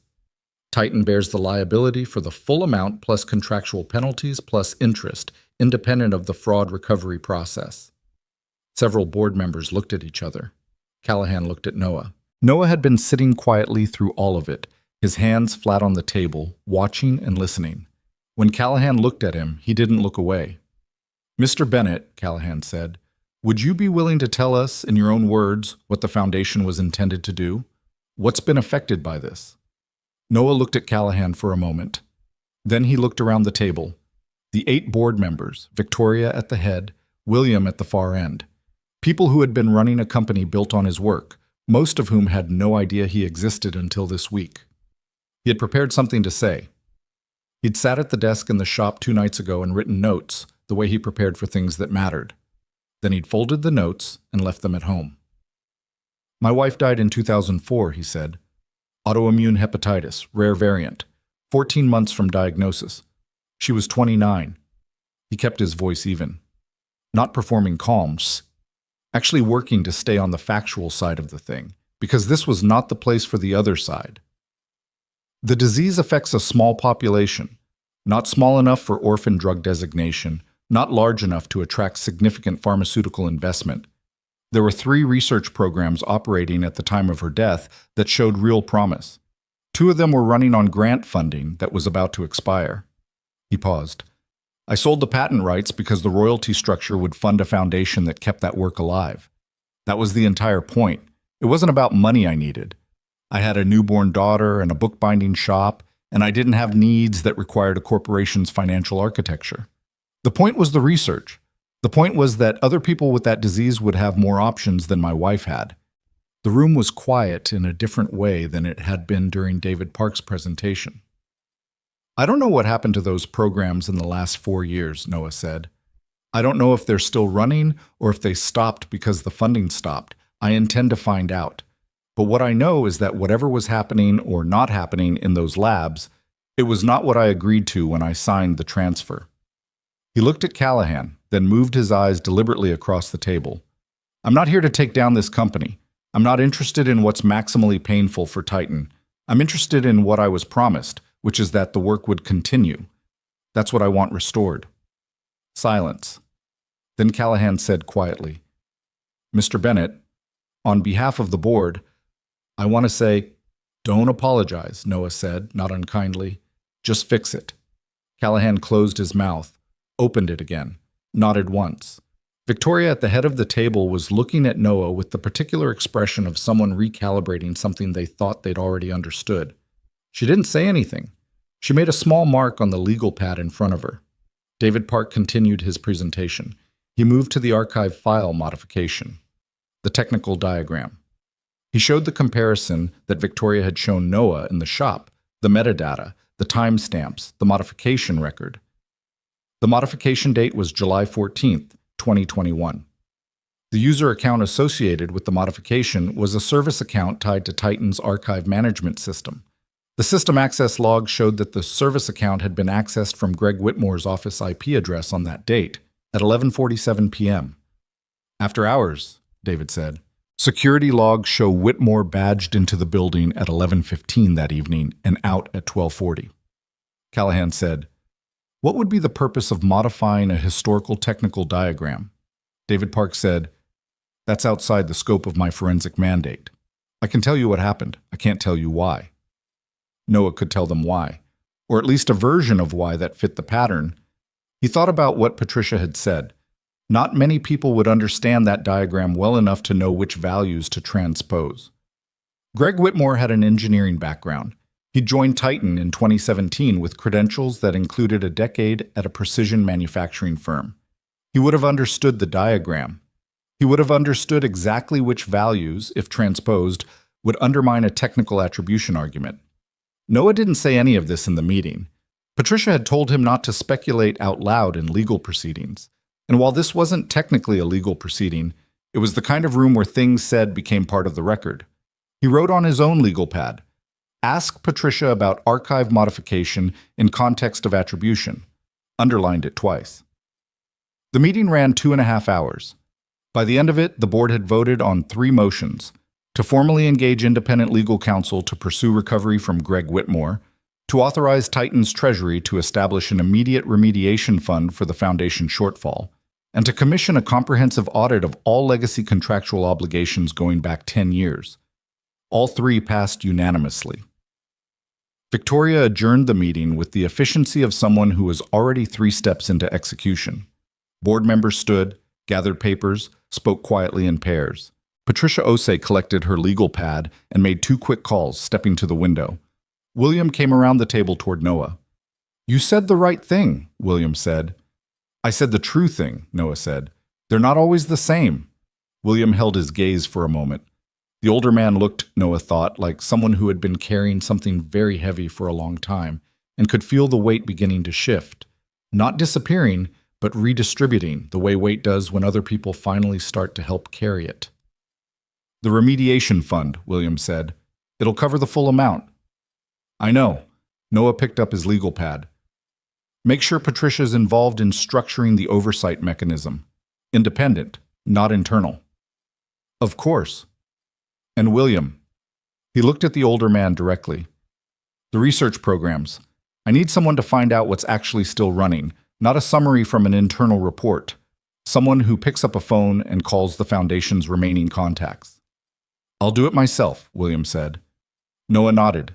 He picked up his jacket from the chair back, said a brief word to Patricia. She would follow up Monday, she had things to file, and headed for the elevator. In the elevator alone, going down 22 floors, he stood with his hands in his jacket pockets and looked at nothing. The vote had gone the way it should have gone. The board had done what boards did when the evidence was irrefutable and the legal exposure was undeniable. They'd acted decisively and unanimously, because at that point, acting otherwise would be irrational. It wasn't heroism. It was institutional self-preservation aligning with the right outcome. That was fine. Right outcomes were right outcomes regardless of the motivation behind them. The elevator reached the lobby. He walked out through the glass doors into the cold air. He stood on the sidewalk for a moment, hands in his pockets, looking at the river visible 2 blocks east between buildings. The water was gray and moving fast, the way it got in autumn when the rains came. He'd crossed that river the same way for years, back and forth, and it had never meant anything particular, just geography, just Pittsburgh. He thought about the research programs, the ones that might still be running on fumes or might have already stopped, the work that might or might not have happened in 4 years of underfunding. He couldn't fix 4 years retroactively. That was simply true, and he'd learned a long time ago that some losses couldn't be recovered, only acknowledged and continued past. What could happen now was that the money came back. The structure got rebuilt with real teeth. The work resumed. He started walking toward his car. The wind was cold off the river, cutting through his jacket, the kind of Pittsburgh cold that was always slightly personal in nature, always slightly directed at you specifically. He thought about Emma at Iris's house. Probably fine, probably not thinking about him at all, which was exactly how it should be. He thought about the natural history journals sitting in the humidity chamber back at the shop, slowly releasing their damage, the fibers of the paper relaxing toward their original plane. Patience and moisture and time. The most complicated repairs always came down to those 3 things. He got in his car, turned the heat on, and sat for a moment while it warmed up. His phone buzzed. A text from an unknown Pittsburgh number. "This is Victoria. My father gave me your number. I thought you should know. Greg Whitmore's attorney contacted our legal team this afternoon. He's going to fight it." Noah looked at the message for a moment. He typed back, "Let him."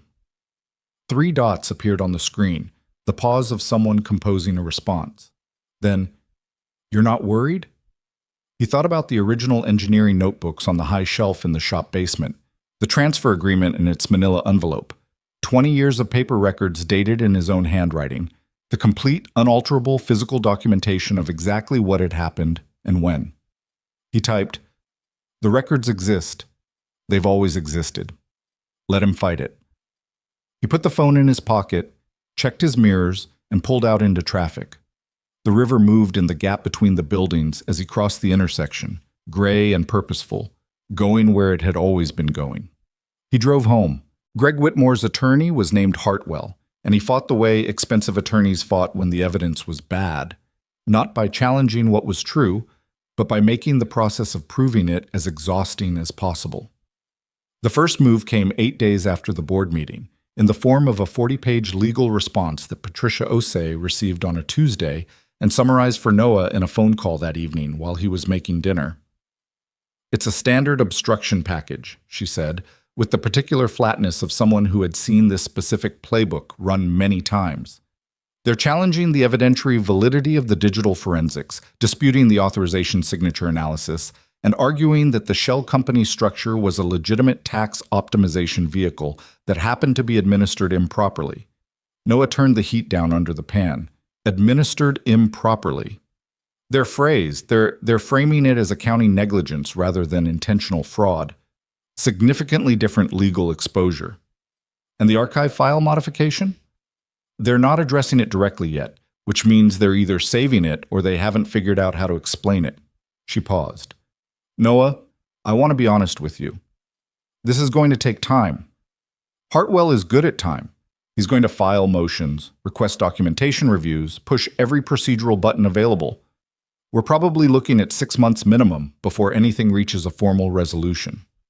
Noah moved the pan off the heat entirely. And the foundation? Titan's remediation fund is already established. The first tranche of payments can begin flowing to the foundation within 30 days, regardless of the Whitmore litigation.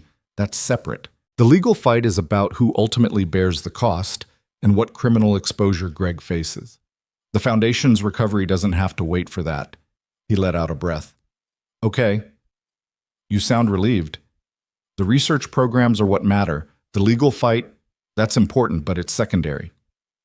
You may be the only plaintiff I've ever had who said something like that and genuinely meant it. She didn't say it sarcastically. She said it the way someone observes an unusual fact. I'll keep you updated on Hartwell's filings. Don't respond to anything directly if he or anyone from his office contacts you. Everything through me. Understood. He put the phone down and stood in the kitchen for a moment before finishing dinner. Emma was doing something at the table. Drawing, he thought, from the occasional scratch of pencil. The kitchen was warm. The pan had made the whole downstairs smell like garlic and olive oil. He thought about 6 months. He thought about procedures and filings and the grinding machinery of legal process, which he had some experience with from the original patent transfer and which he'd found then, as now, to be something you had to treat like weather. You didn't control it, you just stayed dressed for it. What he could control was the shop, and Emma, and the work. He finished making dinner. It was Victoria who told him about William's call to the foundation. She texted him on a Thursday morning 2 weeks after the board meeting, the kind of text that started mid-thought the way messages did when the person had been thinking about something for a while before sending it. My father called the foundation's last listed contact in Philadelphia. The primary research program is still technically active, but running on about 20% of its intended budget. 2 of the 3 original researchers are still there. They've been supplementing with other grants, but it's not sustainable. Noah read this standing at the workbench. He read it twice. He typed back, "When can the first payment reach them?" Her response came fast. "I'm pushing for 2 weeks. The fund is established. It's just the transfer authorization process. I'm making it a personal priority."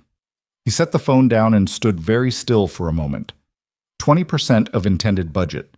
2 researchers still there, which meant 1 had left, and he didn't need to ask why. When funding dried up without explanation, people found other positions, other labs, other work. You couldn't blame them. But 2 were still there. He picked up the phone again. "Thank you for telling me." A pause. Then, "I thought you'd want to know." He went back to work. Guys, the natural history journals came out of the humidity chamber that Friday. He spent the morning pressing them carefully between boards and blotter paper, checking every page for residual brittleness, working through the water stains with a specific Japanese tissue repair technique that he'd learned from a conservator in Philadelphia 15 years ago and had used maybe a dozen times since. It was exacting work, the kind that left no room for anything else in your head. Emma had a half day and came home at noon. She stood beside him at the workbench for a while watching. "What are those from?" she asked. 1870s. Natural history observations. Birds, mostly. She leaned in to look at one of the open pages. The ink was faded but still legible. Detailed illustrations of birds in pencil and wash. Someone drew these? A naturalist. Someone who spent a lot of time outside looking at things carefully. She was quiet for a moment. Do you know who? The name's on the inside cover. A Dr. Emmeline Voss. I don't know anything else about her. Emma looked at the drawing of a bird, some kind of warbler, small and precise. She was good at it. She was. Does the person who owns these know who she was? Probably not. I'll mention it when I return them. He pressed a sheet of blotter paper gently over a repaired page. Can you heat up your own lunch? There's soup in the left pot. I know how to heat soup, Dad. I know you know. She straightened up and headed for the kitchen, and he heard the clink of a pot on the burner. He kept working. Outside, the first real cold of November had settled over Ellsworth Avenue, the kind that made the windows film up slightly on the inside and turned the street into something muted and gray and particular to this city. His phone rang at 1:15, a number he didn't recognize, a 412 area code. Noah Bennett? A man's voice, smooth, practiced, the voice of someone accustomed to being listened to. Speaking. My name is Richard Hartwell. I'm legal counsel for Greg Whitmore. Noah didn't say anything for a moment. He set down his repair tool and looked at the page in front of him. He thought about what Patricia had said. Then he said, You should be calling my attorney. I understand that's the formal protocol, yes. Hartwell's voice had the practiced warmth of someone who was about to ask for something unreasonable and wanted you to feel like you were being treated as an intelligent adult for being told so. I wanted to have a brief informal conversation first, if you'd be willing, just person to person. I'm going to stop you there, Noah said. I'll tell my attorney you called. She'll be in touch. He hung up. He held the phone for a second, then called Patricia. She picked up on the second ring. Noah. Hartwell called me directly. A pause. Of course he did. Something in her voice went sharper. Don't engage. I mean that literally. If he calls again, hang up without speaking. I'm going to file a communication boundary complaint this afternoon. What does it mean that he called? It means the evidence is worse for his client than the 40-page response suggested, and he's trying to find a softer path. He wants to know what it would take to make you go away quietly. A pause. What would it take to make you go away quietly, Noah? I already know the answer, but I want it stated clearly. Nothing, he said. There's no number. Good. Stay off the phone with anyone you don't recognize until this is over. He hung up and stood in the quiet shop. Emma had finished her lunch and come back into the shop doorway, soup bowl in hand, looking at him with the narrow assessment that meant she'd caught enough tone to know something was happening. Lawyer stuff? She said. Lawyer stuff. The bad kind or the okay kind? The expected kind. He picked up his repair tool. Finish your soup. The second board meeting happened 6 weeks after the first. This time Noah came at Victoria's direct request. She called him herself. 3 days before, from what he'd gathered was her car based on the ambient sound. Traffic, the particular acoustic quality of someone talking through a phone mounted on a dashboard. We have a situation with the board, she said. Not the whole board. 2 members. Callahan? No, Callahan is fine. 2 others. Lester Park and a woman named Diane Foch who joined the board 8 months ago. They've been in contact with Hartwell's office. Noah thought about that. Directly? We believe so. We don't have documentation yet, but the pattern of their questions and objections in our internal communications has been specific, in ways that align with the legal strategy Hartwell is running. What do they want? They want the remediation approach restructured as a standard business liability settlement rather than a contractual recovery. The difference matters because it changes what's disclosed publicly and what the board member's individual fiduciary exposure is, and what it costs Greg Whitmore versus what it costs the company's insurance. Yes, she paused. You understand corporate mechanics better than you let on. I've had reason to learn. A brief sound that might have been a dry laugh.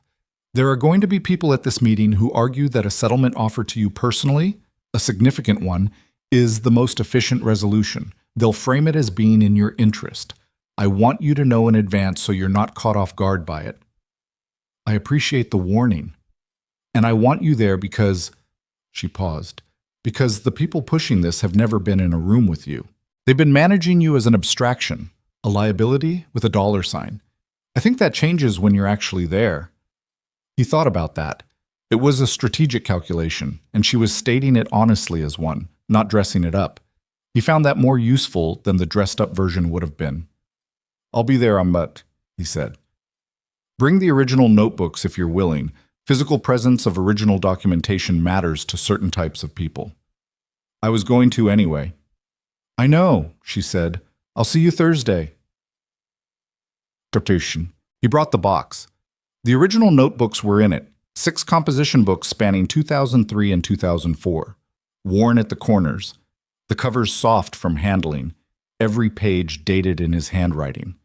The original engineering sketches were there too, loose pages in archival sleeves, some of them coffee-stained from the nights he'd worked through to the early hours. The original patent filing, the correspondence with the patent office, the full transfer agreement, 20 years of paper, and every page of it exactly what it claimed to be. Patricia was with him. She had the look she always had before these kinds of meetings. Not nervous, just sharpened, the way a tool looks different when it's about to be used for the purpose it was made for. The conference room had been rearranged slightly from the first meeting. Fuller now, 12 people including the board members and 2 Titan executives who'd been brought in for context.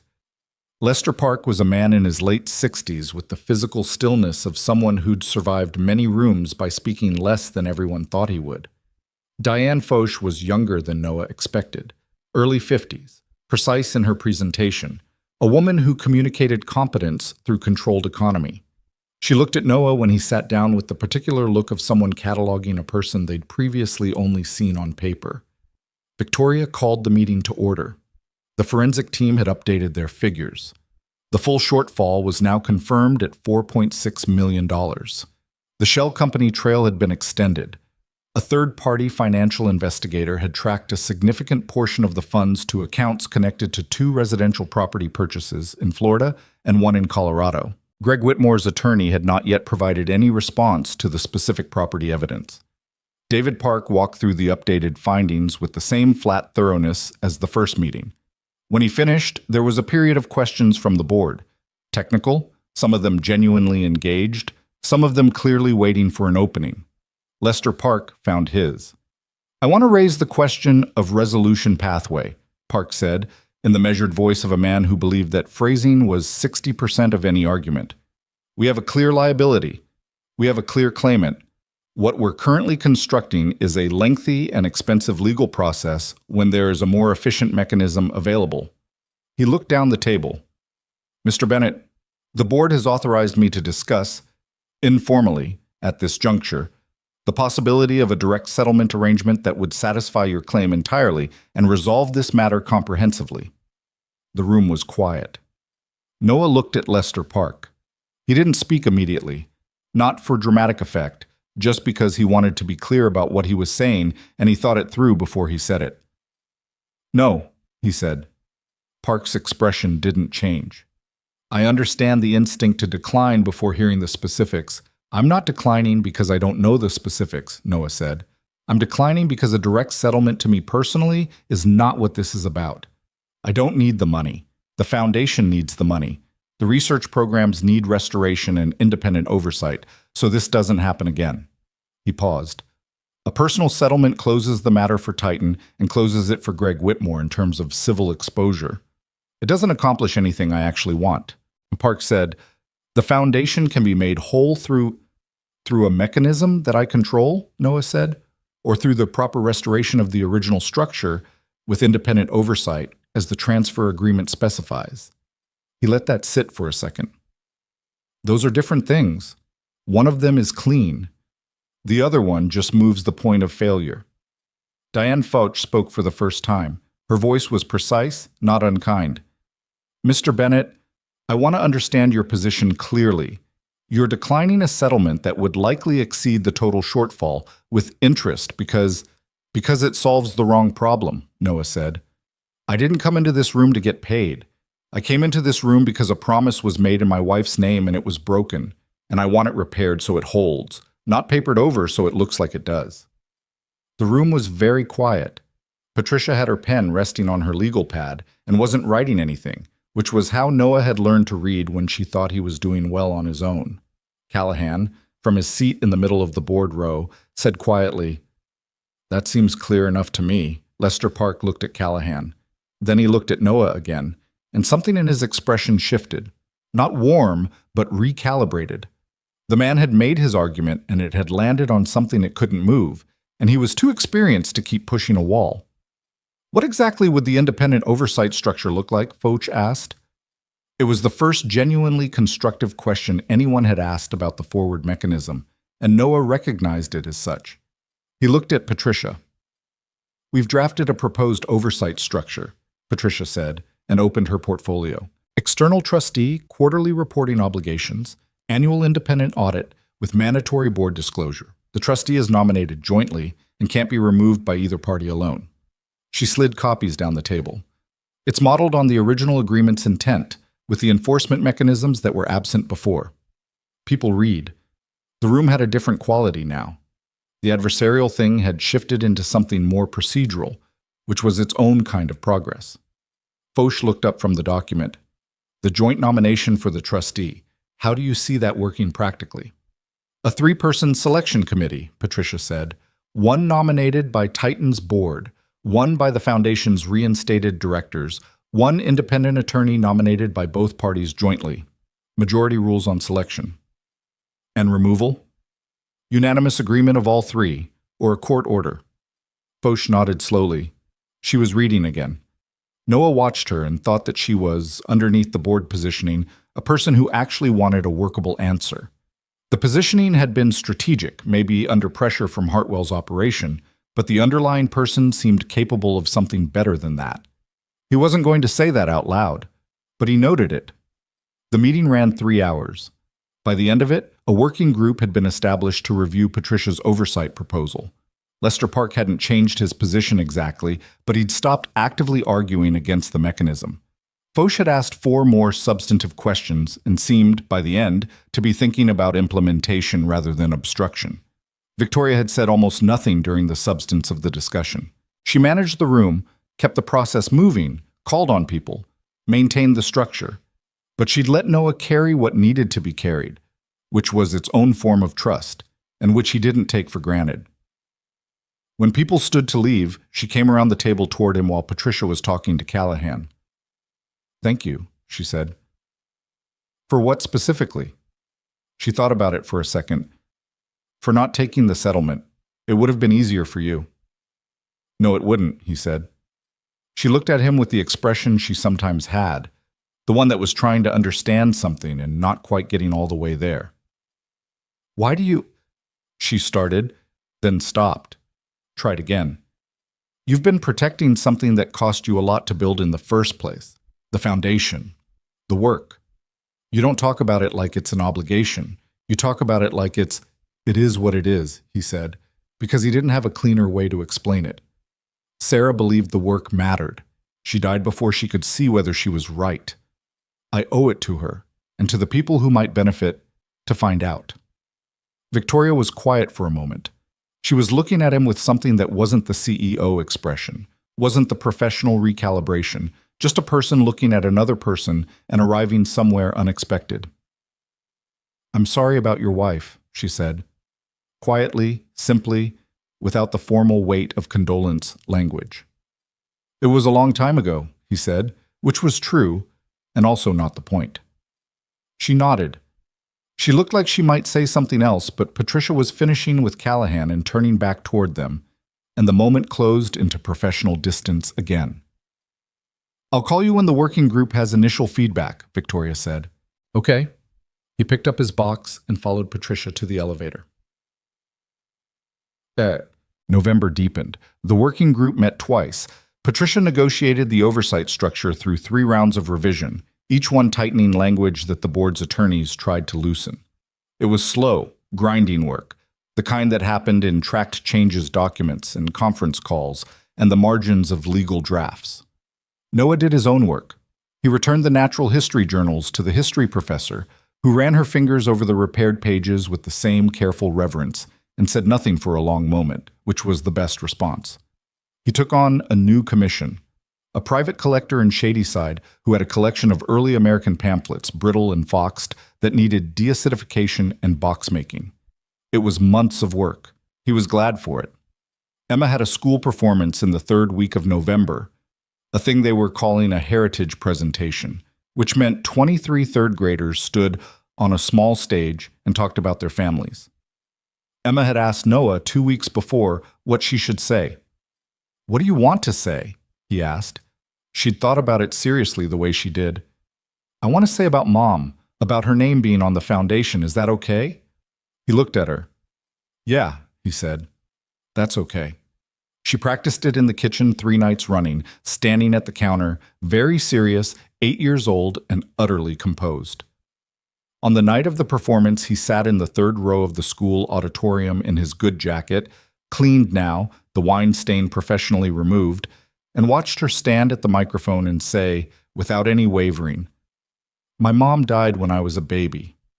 Her name was Sarah, and she was a scientist, and she had a disease that not many people had. My dad made sure there are doctors still studying that disease so other people don't have to go through what she went through. That's my heritage." 23 words, maybe 25.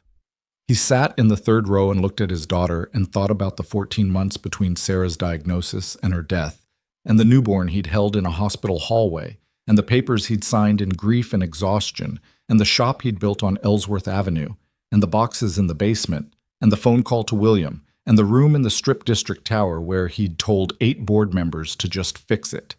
He thought about Patricia's voice saying there's almost always someone who looked the other way. He thought about Diane Foch asking substantive questions by the end of the meeting. He thought about Lester Park going quiet when he ran out of argument. He thought about $4.6 million that was going to come back slowly through legal machinery and wire transfers and overseen by a trustee who answered to nobody's convenience. The audience was applauding. Emma stepped back from the microphone with the satisfied expression of someone who had done a hard thing and done it right. He clapped. Victoria started texting him things that weren't strictly necessary. He noticed it around the third week of November. A message about a legal filing that he already knew about from Patricia, followed a few hours later by a photograph of a first edition book she'd found at an estate sale, accompanied by, "This was water damaged. Thought of you. Is this fixable?" He looked at the photograph. 19th century, cloth boards, the spine badly bubbled. "Probably," he typed back. "Depends on what the interior looks like." A minute later, she sent 3 more photographs. The title page, the gutters, a detail of the frontispiece. She'd thought to take them from the right angles. "Leather consolidant and humidity work," he wrote. "Bring it in if you want." She brought it in on a Wednesday afternoon, unannounced except for a text from the parking spot outside. She came in with the book wrapped in a cloth bag and her coat dusted with light rain, which was very Pittsburgh November. She set the book on the workbench and he opened it carefully, going through the same assessment he always did. Structure first, then paper, then binding. She watched without talking, which he appreciated. Most people narrated their reactions to watching repair work. She just watched. "It's fixable," he said. 3 to 4 weeks. "What does it need?" He walked her through it. She asked questions that were specific and showed she'd been paying attention to what he'd told her before. Not performance, genuine interest, the kind that developed from actual curiosity rather than politeness. Emma came down from upstairs at 4:30, apparently having heard voices. She appeared in the shop doorway and looked at Victoria with the frank, unguarded assessment that 8-year-olds deployed before social training kicked in. "Hi," Emma said. "Hi." Victoria smiled, the real version, not the CEO version. "I'm Victoria. I know your dad through work." "I know," Emma said. "He mentioned you." Noah had not, in fact, mentioned Victoria specifically. He filed this under Emma says things that are sometimes inexplicably accurate. "What's that?" Emma asked, looking at the book on the workbench.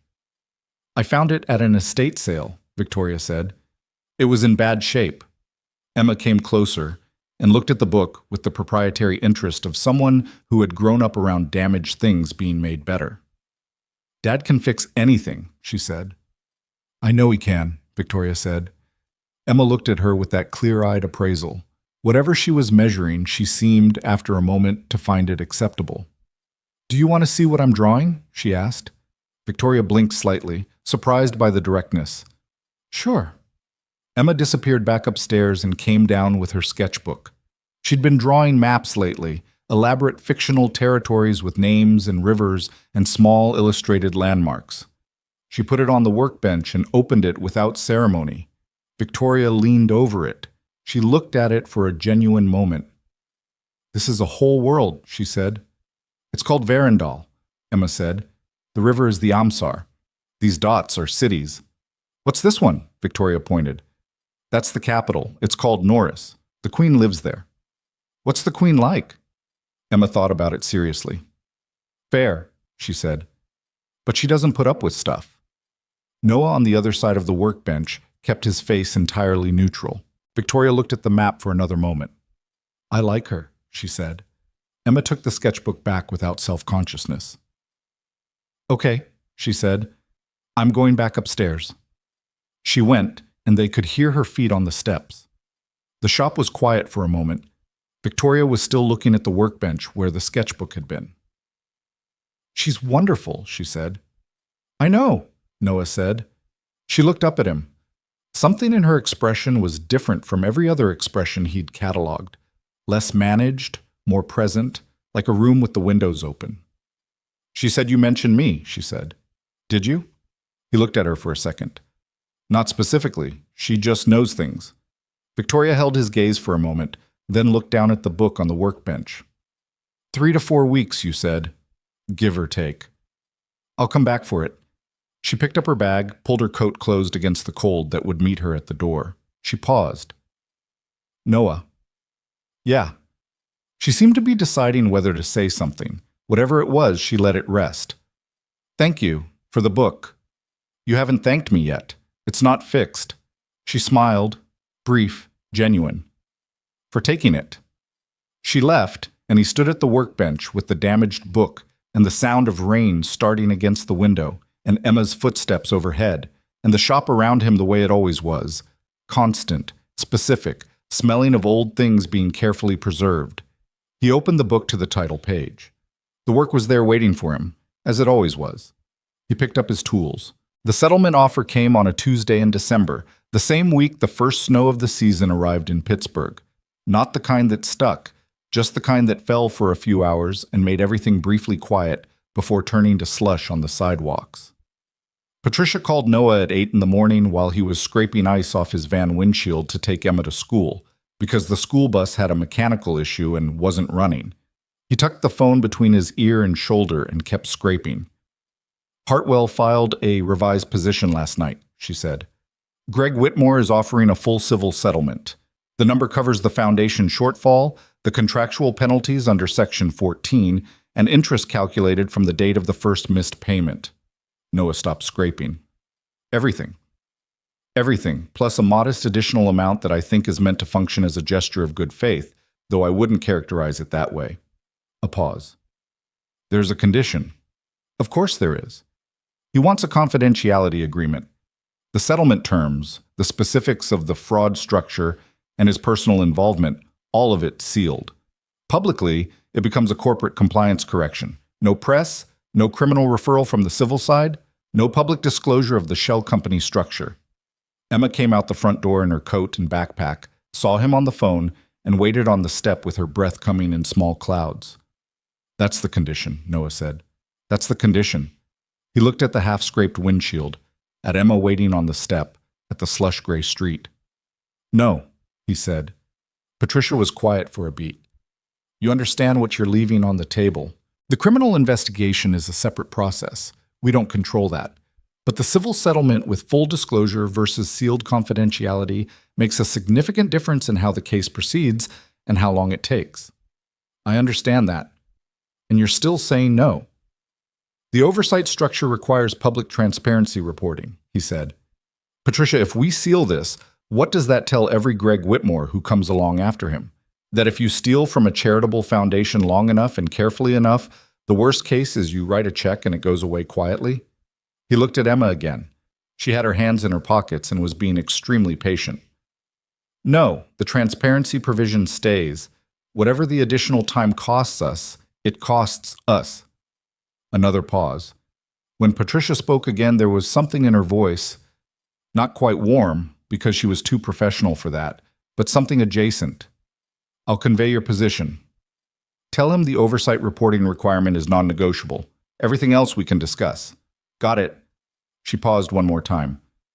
Noah, for what it's worth, I think you're right. He picked up the ice scraper. I know, he said, and hung up. Emma came down the front step. Who was that? Patricia. Good news or bad news? He looked at the windshield. Good enough. Complicated news. He opened the passenger door. Get in before you freeze. The criminal investigation, as Patricia had said, was a separate process, and it moved on its own timeline with its own weight. What Noah knew from Patricia and from the occasional update from William was this. The district attorney's office had opened a formal inquiry in November, based on the forensic evidence and the shell company documentation. Hartwell was fighting it with everything he had, which was considerable, but the archive file modification had become the element that was hardest to explain away. Not because modifying a file was itself criminal, but because the specific nature of the modification, the expert transposition of precision engineering values in a document directly related to a contested patent origin, suggested a premeditation and a technical understanding that narrowed the field of responsible parties in ways that were difficult to argue against. Greg Whitmore had not spoken publicly. He had not been seen at Titan's offices since the day his access was suspended. His attorney had spoken for him in the measured language of legal representation, which said nothing and implied everything. Noah didn't follow the developments closely.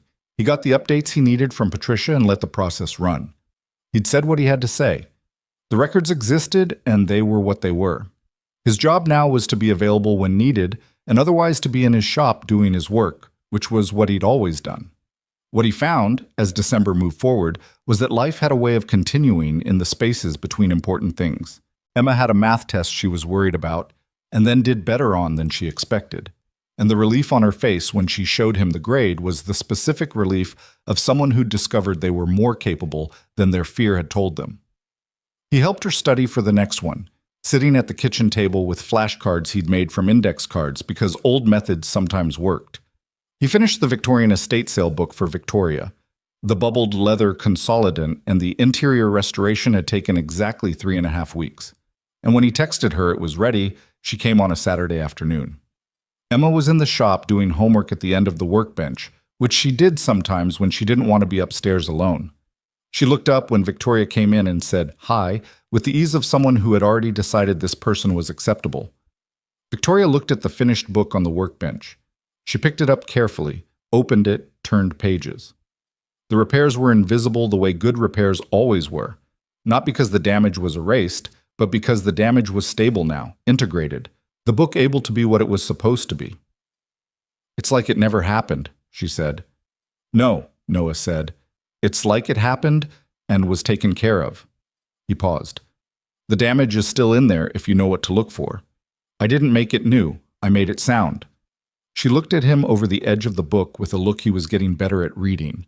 The one where she was taking something he'd said and applying it to something larger than the specific subject at hand. "How much do I owe you?" she said. He told her. She paid without discussion. Emma looked up from her homework. "Are you staying for dinner?" Victoria looked mildly startled. She looked at Emma, then at Noah, who had the expression of a man who had been ambushed in his own shop by an 8-year-old and was maintaining dignity with some effort. "I didn't—" Victoria started. "It's pasta," Emma said. "Dad makes really good pasta. He uses the real Parmesan, not the canned kind." "Emma," Noah said. "What?" "She might like pasta." Victoria was trying not to smile, not succeeding completely. She looked at Noah. "I don't want to intrude."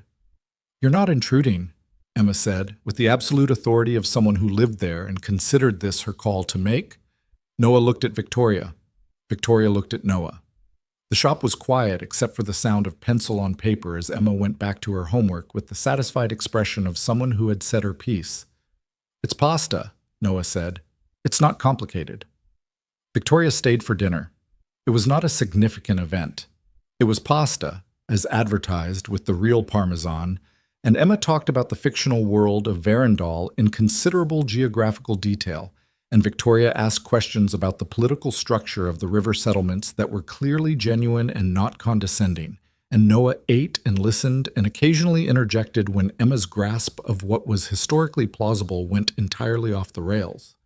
Afterward, Emma washed her bowl with the martyred efficiency of someone who had been told since age 5 that you washed your own dishes and then went upstairs and said goodnight to Victoria with the pragmatic friendliness she brought to people she'd already assessed and approved.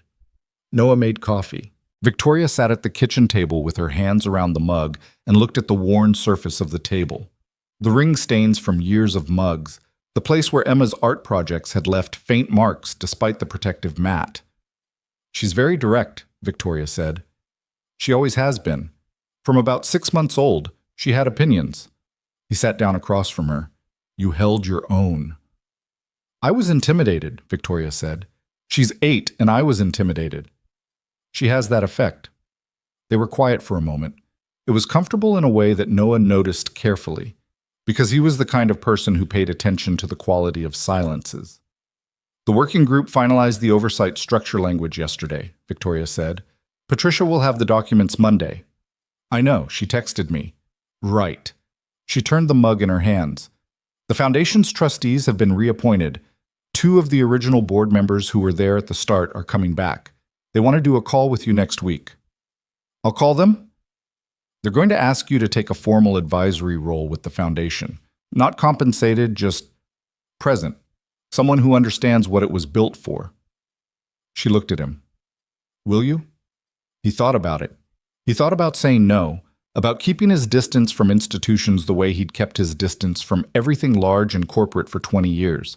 He thought about what the research programs actually needed, which wasn't distance. It was someone who understood why they existed and wouldn't let that reason get buried again under the weight of administration and process. "Yeah," he said, "I'll do that." She nodded. She looked like she might say something else and then didn't, the way she sometimes did, the thing that came to the edge and pulled back. "Victoria," he said. She looked at him. "Whatever you're not saying, you can say it." She was quiet for a moment, then, "I've been trying to figure out what I was seeing the night of the gala. When I looked at you and saw a vendor who needed to be managed." She paused. "I've thought about it a lot. I don't think it was just arrogance, though it was that too. I think I'd gotten so good at reading rooms that I stopped reading people. You were a data point that fit a category, and I filed you in the category and moved on." "That's a normal thing to do," he said. "It's a lazy thing to do." "Sometimes they're the same." She looked at her coffee. "I think I've been doing that for a while. With a lot of people." A pause. Greg included. He was a category, trusted, proven, reliable, and I stopped updating the assessment because it was easier not to. "That's not your fault." "It's partly my fault." She said it cleanly, without self-flagellation, just a statement. "I'm the CEO. Partly is still something." She looked up at him. "How do you not do that? The categorizing." He thought about it seriously because she was asking seriously. "I don't know that I don't do it. I probably do. The work I do requires you to look at the actual thing in front of you. You can't restore a book based on what you assume it is. You have to see what it actually is, where it's actually damaged, what it actually needs." He paused. "Maybe it transfers." She looked at him for a moment. "Maybe it does." She left at 9:30. He stood at the front door and watched her navigate the December cold to her car. She turned back once and lifted a hand in something that was neither a wave nor a dismissal, just an acknowledgement. He lifted his in return. He closed the door and stood in the quiet shop. He thought about the gala 2 months ago, the service entrance, the loaded dock and the kitchen workers and the cold air. He thought about the drive home, Emma on the couch with her contraband book, the pink crayon. He thought about how much had changed in 8 weeks, and how most of it was things that had already been wrong, just newly visible. Boss, the criminal charges were filed in January. Greg Whitmore was charged with wire fraud, embezzlement, and breach of fiduciary duty in connection with the foundation payments, 4 counts in total, based on the 4-year span of diverted transfers. The archive file modification added a fifth count related to fraudulent alteration of business records, which Hartwell had apparently not found a convincing way to explain. Patricia called Noah the morning the charges were announced. She was brisk and factual, which was her version of pleased. "It moves slower from here," she said. "Arraignment, motions, potentially a long road to trial or a guilty plea depending on how Hartwell reads the evidence. But the foundation settlement is separate from the criminal timeline. The civil agreement is fully executed. The first full quarter payment transferred to the foundation yesterday morning." Noah sat down on his work stool. "How much?" She told him the figure. It was the quarterly amount as specified under Section 14, plus the penalty accumulation, plus the interest, the first installment of a restoration that would continue until the full shortfall was recovered. "The research team in Philadelphia," he said. "Have they confirmed receipt?" "They confirmed yesterday afternoon. One of the trustees called me personally." A brief pause. She cried a little. He didn't say anything for a moment. "Noah," Patricia said, more quietly. "Are you okay?" "Yeah," he said. He cleared his throat. "Yeah, I'm okay." The oversight trustee has been officially appointed. The three-person committee agreed on a retired federal judge from Philadelphia named Abramowitz. She starts formally in February. "That's a good selection." "It is." And the public transparency reporting is going into the foundation's new charter. Annual reports publicly filed the way the original agreement intended. She paused. "It's done, Noah. Not the criminal side, Tool. That takes as long as it takes. But what you came for, it's done." He looked around the shop, the press in the corner, the shelves. The tools hung on their hooks, each one in its place.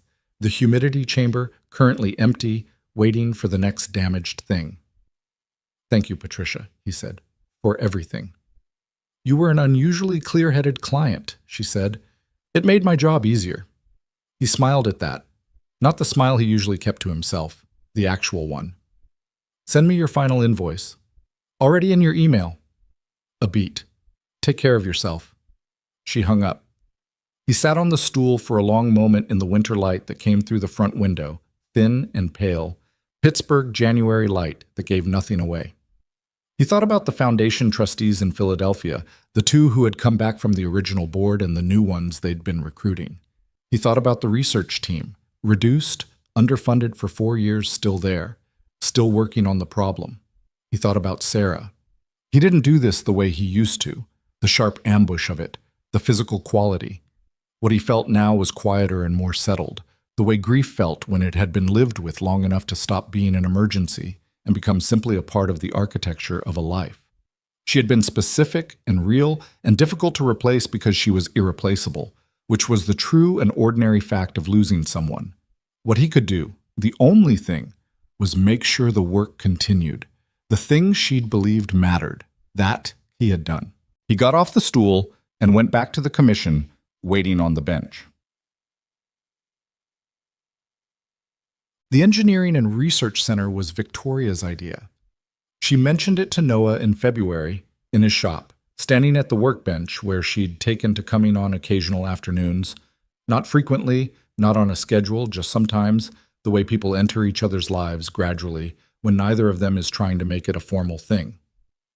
The board approved a proposal to create a public center, she said. Engineering education, research collaboration, a historical archive of the precision work that built the company. It would be in the Strip District. We have a building. She paused. We want to name it properly, to document what it's actually built on. Noah looked at her. That means your name, she said, credited properly. Patents, original work, the technical history. Not buried in a footnote, the actual story. I'm a bookbinder, he said. You're a bookbinder who spent 14 months solving a problem that made a billion-dollar company possible, she said. Those things aren't mutually exclusive. He thought about it. He thought about what it meant for the record to be correct. Not for his benefit, but because incorrect records eventually became truth. And truth mattered for the same reason the original notebooks mattered. The same reason he'd photographed the diagram at the gala. The same reason Patricia had insisted on public transparency reporting. Because things built on false foundations didn't hold. The archive needs to include the engineering notebooks, he said, properly conserved and displayed, not reproduced, the originals, in archival conditions. Of course. And Sarah's foundation should have a permanent presence in the center, not a plaque. A working presence, information about the research, how people can support it, what it does. Yes, Victoria said, without hesitation. He looked at her. She was leaning against the far end of the workbench in her coat because she'd arrived from outside and hadn't taken it off, which she often didn't at first when she came in from the cold. She looked like someone who had been working on something she believed in, which he'd learned was different from how she looked when she was managing an obligation. Okay, he said. I'll work with the archive team on the documentation. There's something else. She reached into her bag and pulled out a folder. She set it on the workbench in front of him. This is a proposed advisory board for the center. Education, research, historical documentation. We want an engineering and craft perspective, someone who understands precision work from both the technical and the artisanal side. She looked at him. That's not a category that many people fit. He opened the folder. His name was already on the list. He closed the folder. You put my name on it before asking me. I was optimistic. He looked at her for a long second. She held his gaze with the steady directness she'd always had, which he'd come to understand wasn't confidence exactly. It was the quality of someone who had decided not to hide what she meant and was living with the results of that decision. I'm a bookbinder, he said again. I keep saying that. And I keep not caring, she said. Not lightly, with full knowledge of what she was saying. He looked down at the folder, then out the window at the February street, the bare trees and the gray sky that was specifically Pittsburgh gray, the particular atmospheric quality of a city that accepted its winters without pretending they were something else. He thought about what it meant to accept a future you hadn't planned for. He'd been doing it for 8 years in the small ways, the accommodations and the improvisations, and the learning to function around absence. He was good at the small ways. The larger ways were different. The larger ways required a kind of deliberate openness that felt, honestly, a lot like the vulnerability you felt when you first picked up a damaged book and couldn't yet tell if it was fixable. You didn't know until you started working. I'll be on the advisory board, he said. She smiled. The full version, the one without any management in it. Guam. The center opened in October. It was a converted warehouse building in the Strip District, 3 stories of exposed brick and steel-framed windows overlooking the river. The interior had been designed with a care that surprised Noah when he first walked through it during the construction phase. Not the slick corporate museum aesthetic he'd expected, but something more considered, more honest about what the history actually was. The ground floor housed the public engineering education space. The second floor held the research collaboration center and a conference facility. The third floor was the archive, a climate-controlled, professionally conserved collection of technical history, including the original precision alignment engineering notebooks in museum-grade enclosures, each page photographed and cataloged, the physical books themselves preserved exactly as they were, with their coffee stains and their erased miscalculations and their dated entries in Noah's handwriting. There was a section on the third floor dedicated entirely to the Sarah Bennett Medical Research Foundation, not a plaque. Victoria had kept that promise. It was a full interactive installation. The history of the foundation, the research programs, the disease itself explained in accessible terms, and a direct link to support the ongoing work. When Noah first saw it, he stood in front of it for a long time without speaking. William stood beside him. I should have protected it better, William said. He'd been saying variations of this for months, and Noah had been saying variations of I know in return, and the conversation had settled into something that was not absolution, but was its own kind of peace. The peace of 2 people who had been on opposite sides of a failure and were standing now on the same side of what came after. You're protecting it now, Noah said. Late. Late is still something. William looked at the installation for a moment. Then he looked at his hands, old man's hands, veined and spotted, still steady. She deserved better than the deal I let fall apart, he said. Sarah. She deserved better. Noah looked at the installation, at his wife's name in clean letters above the text that explained what the foundation was built to do. He'd asked them to keep it simple, And they had. Her name, the dates of her life, one sentence about who she was. Sarah Bennett was a scientist who believed the rarest problems deserved the most persistent solutions. He'd written that sentence himself. It had taken him 4 attempts. Yeah, he said. She did. They stood there for a moment, the old man and the bookbinder, in a room built around the proof that something could be lost and recovered, not made perfect, just made sound. The opening event was not a gala. Noah had specifically requested this, and Victoria had agreed without argument.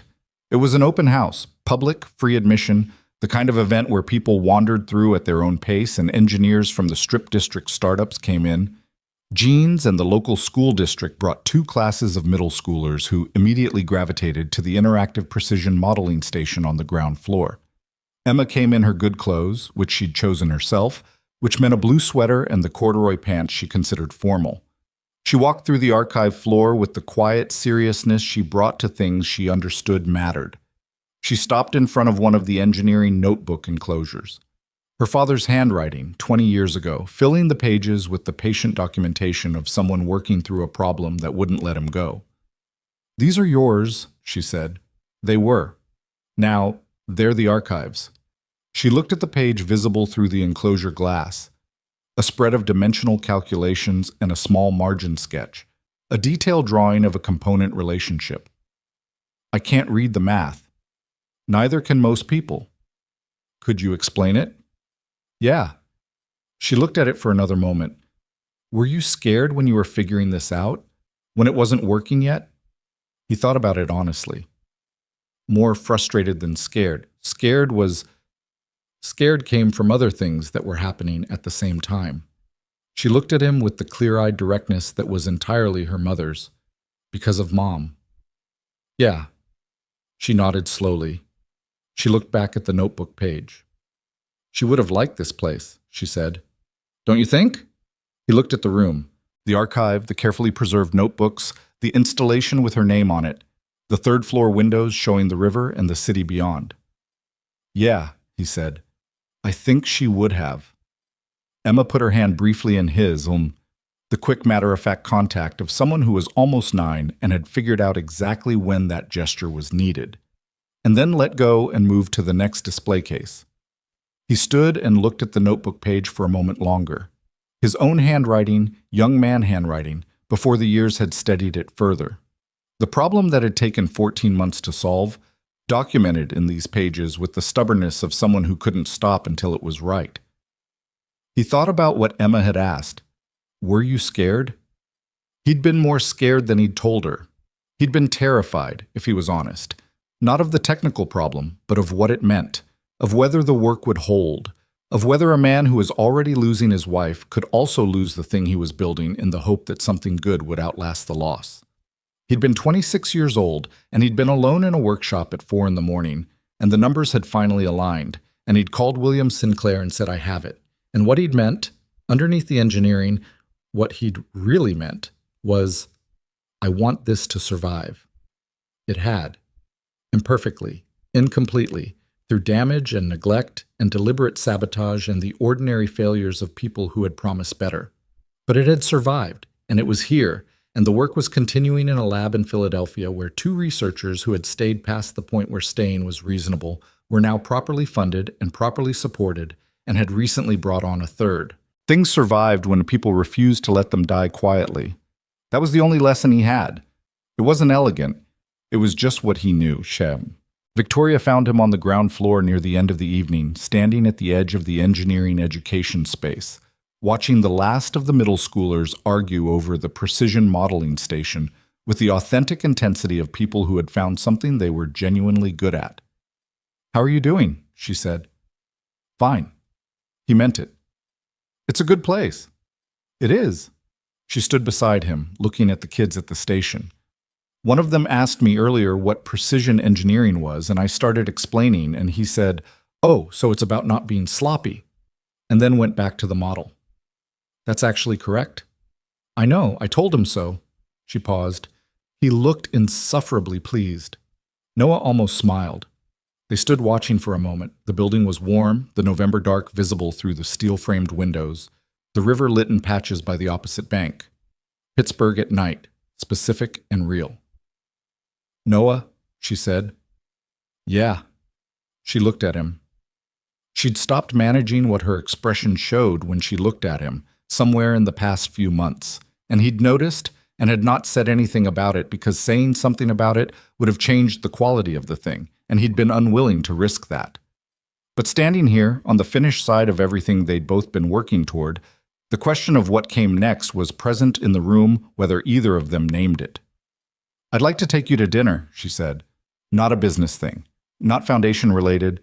Just dinner." He looked at her.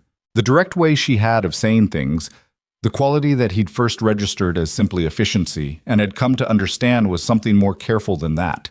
A person who had learned that imprecision cost you more than the effort of being clear. "Okay," he said. "Yeah. Yeah." She held his gaze for a moment. Something settled in her expression. Not relief exactly, but the look of something that had been held carefully for a while being set down. "Saturday?" she said. "Emma's at Iris's on Saturday." "Saturday, then." He nodded. She nodded. Across the room, one of the middle schoolers made a small, triumphant sound as his precision model clicked into alignment, and his classmates immediately disputed whether it counted. Noah watched them for a moment. He thought about the word that came to mind, standing in the building that bore the archive of his work, in the city he'd never left, with his daughter somewhere on the second floor probably asking a docent detailed questions about historical measurement standards. The word was not triumph. It wasn't vindication. It wasn't even satisfaction exactly. It was something simpler and harder to name. The particular feeling of a man who had refused to let the right things disappear, and had paid the cost of that refusal over years and years, and was standing now in the evidence that it had been worth it.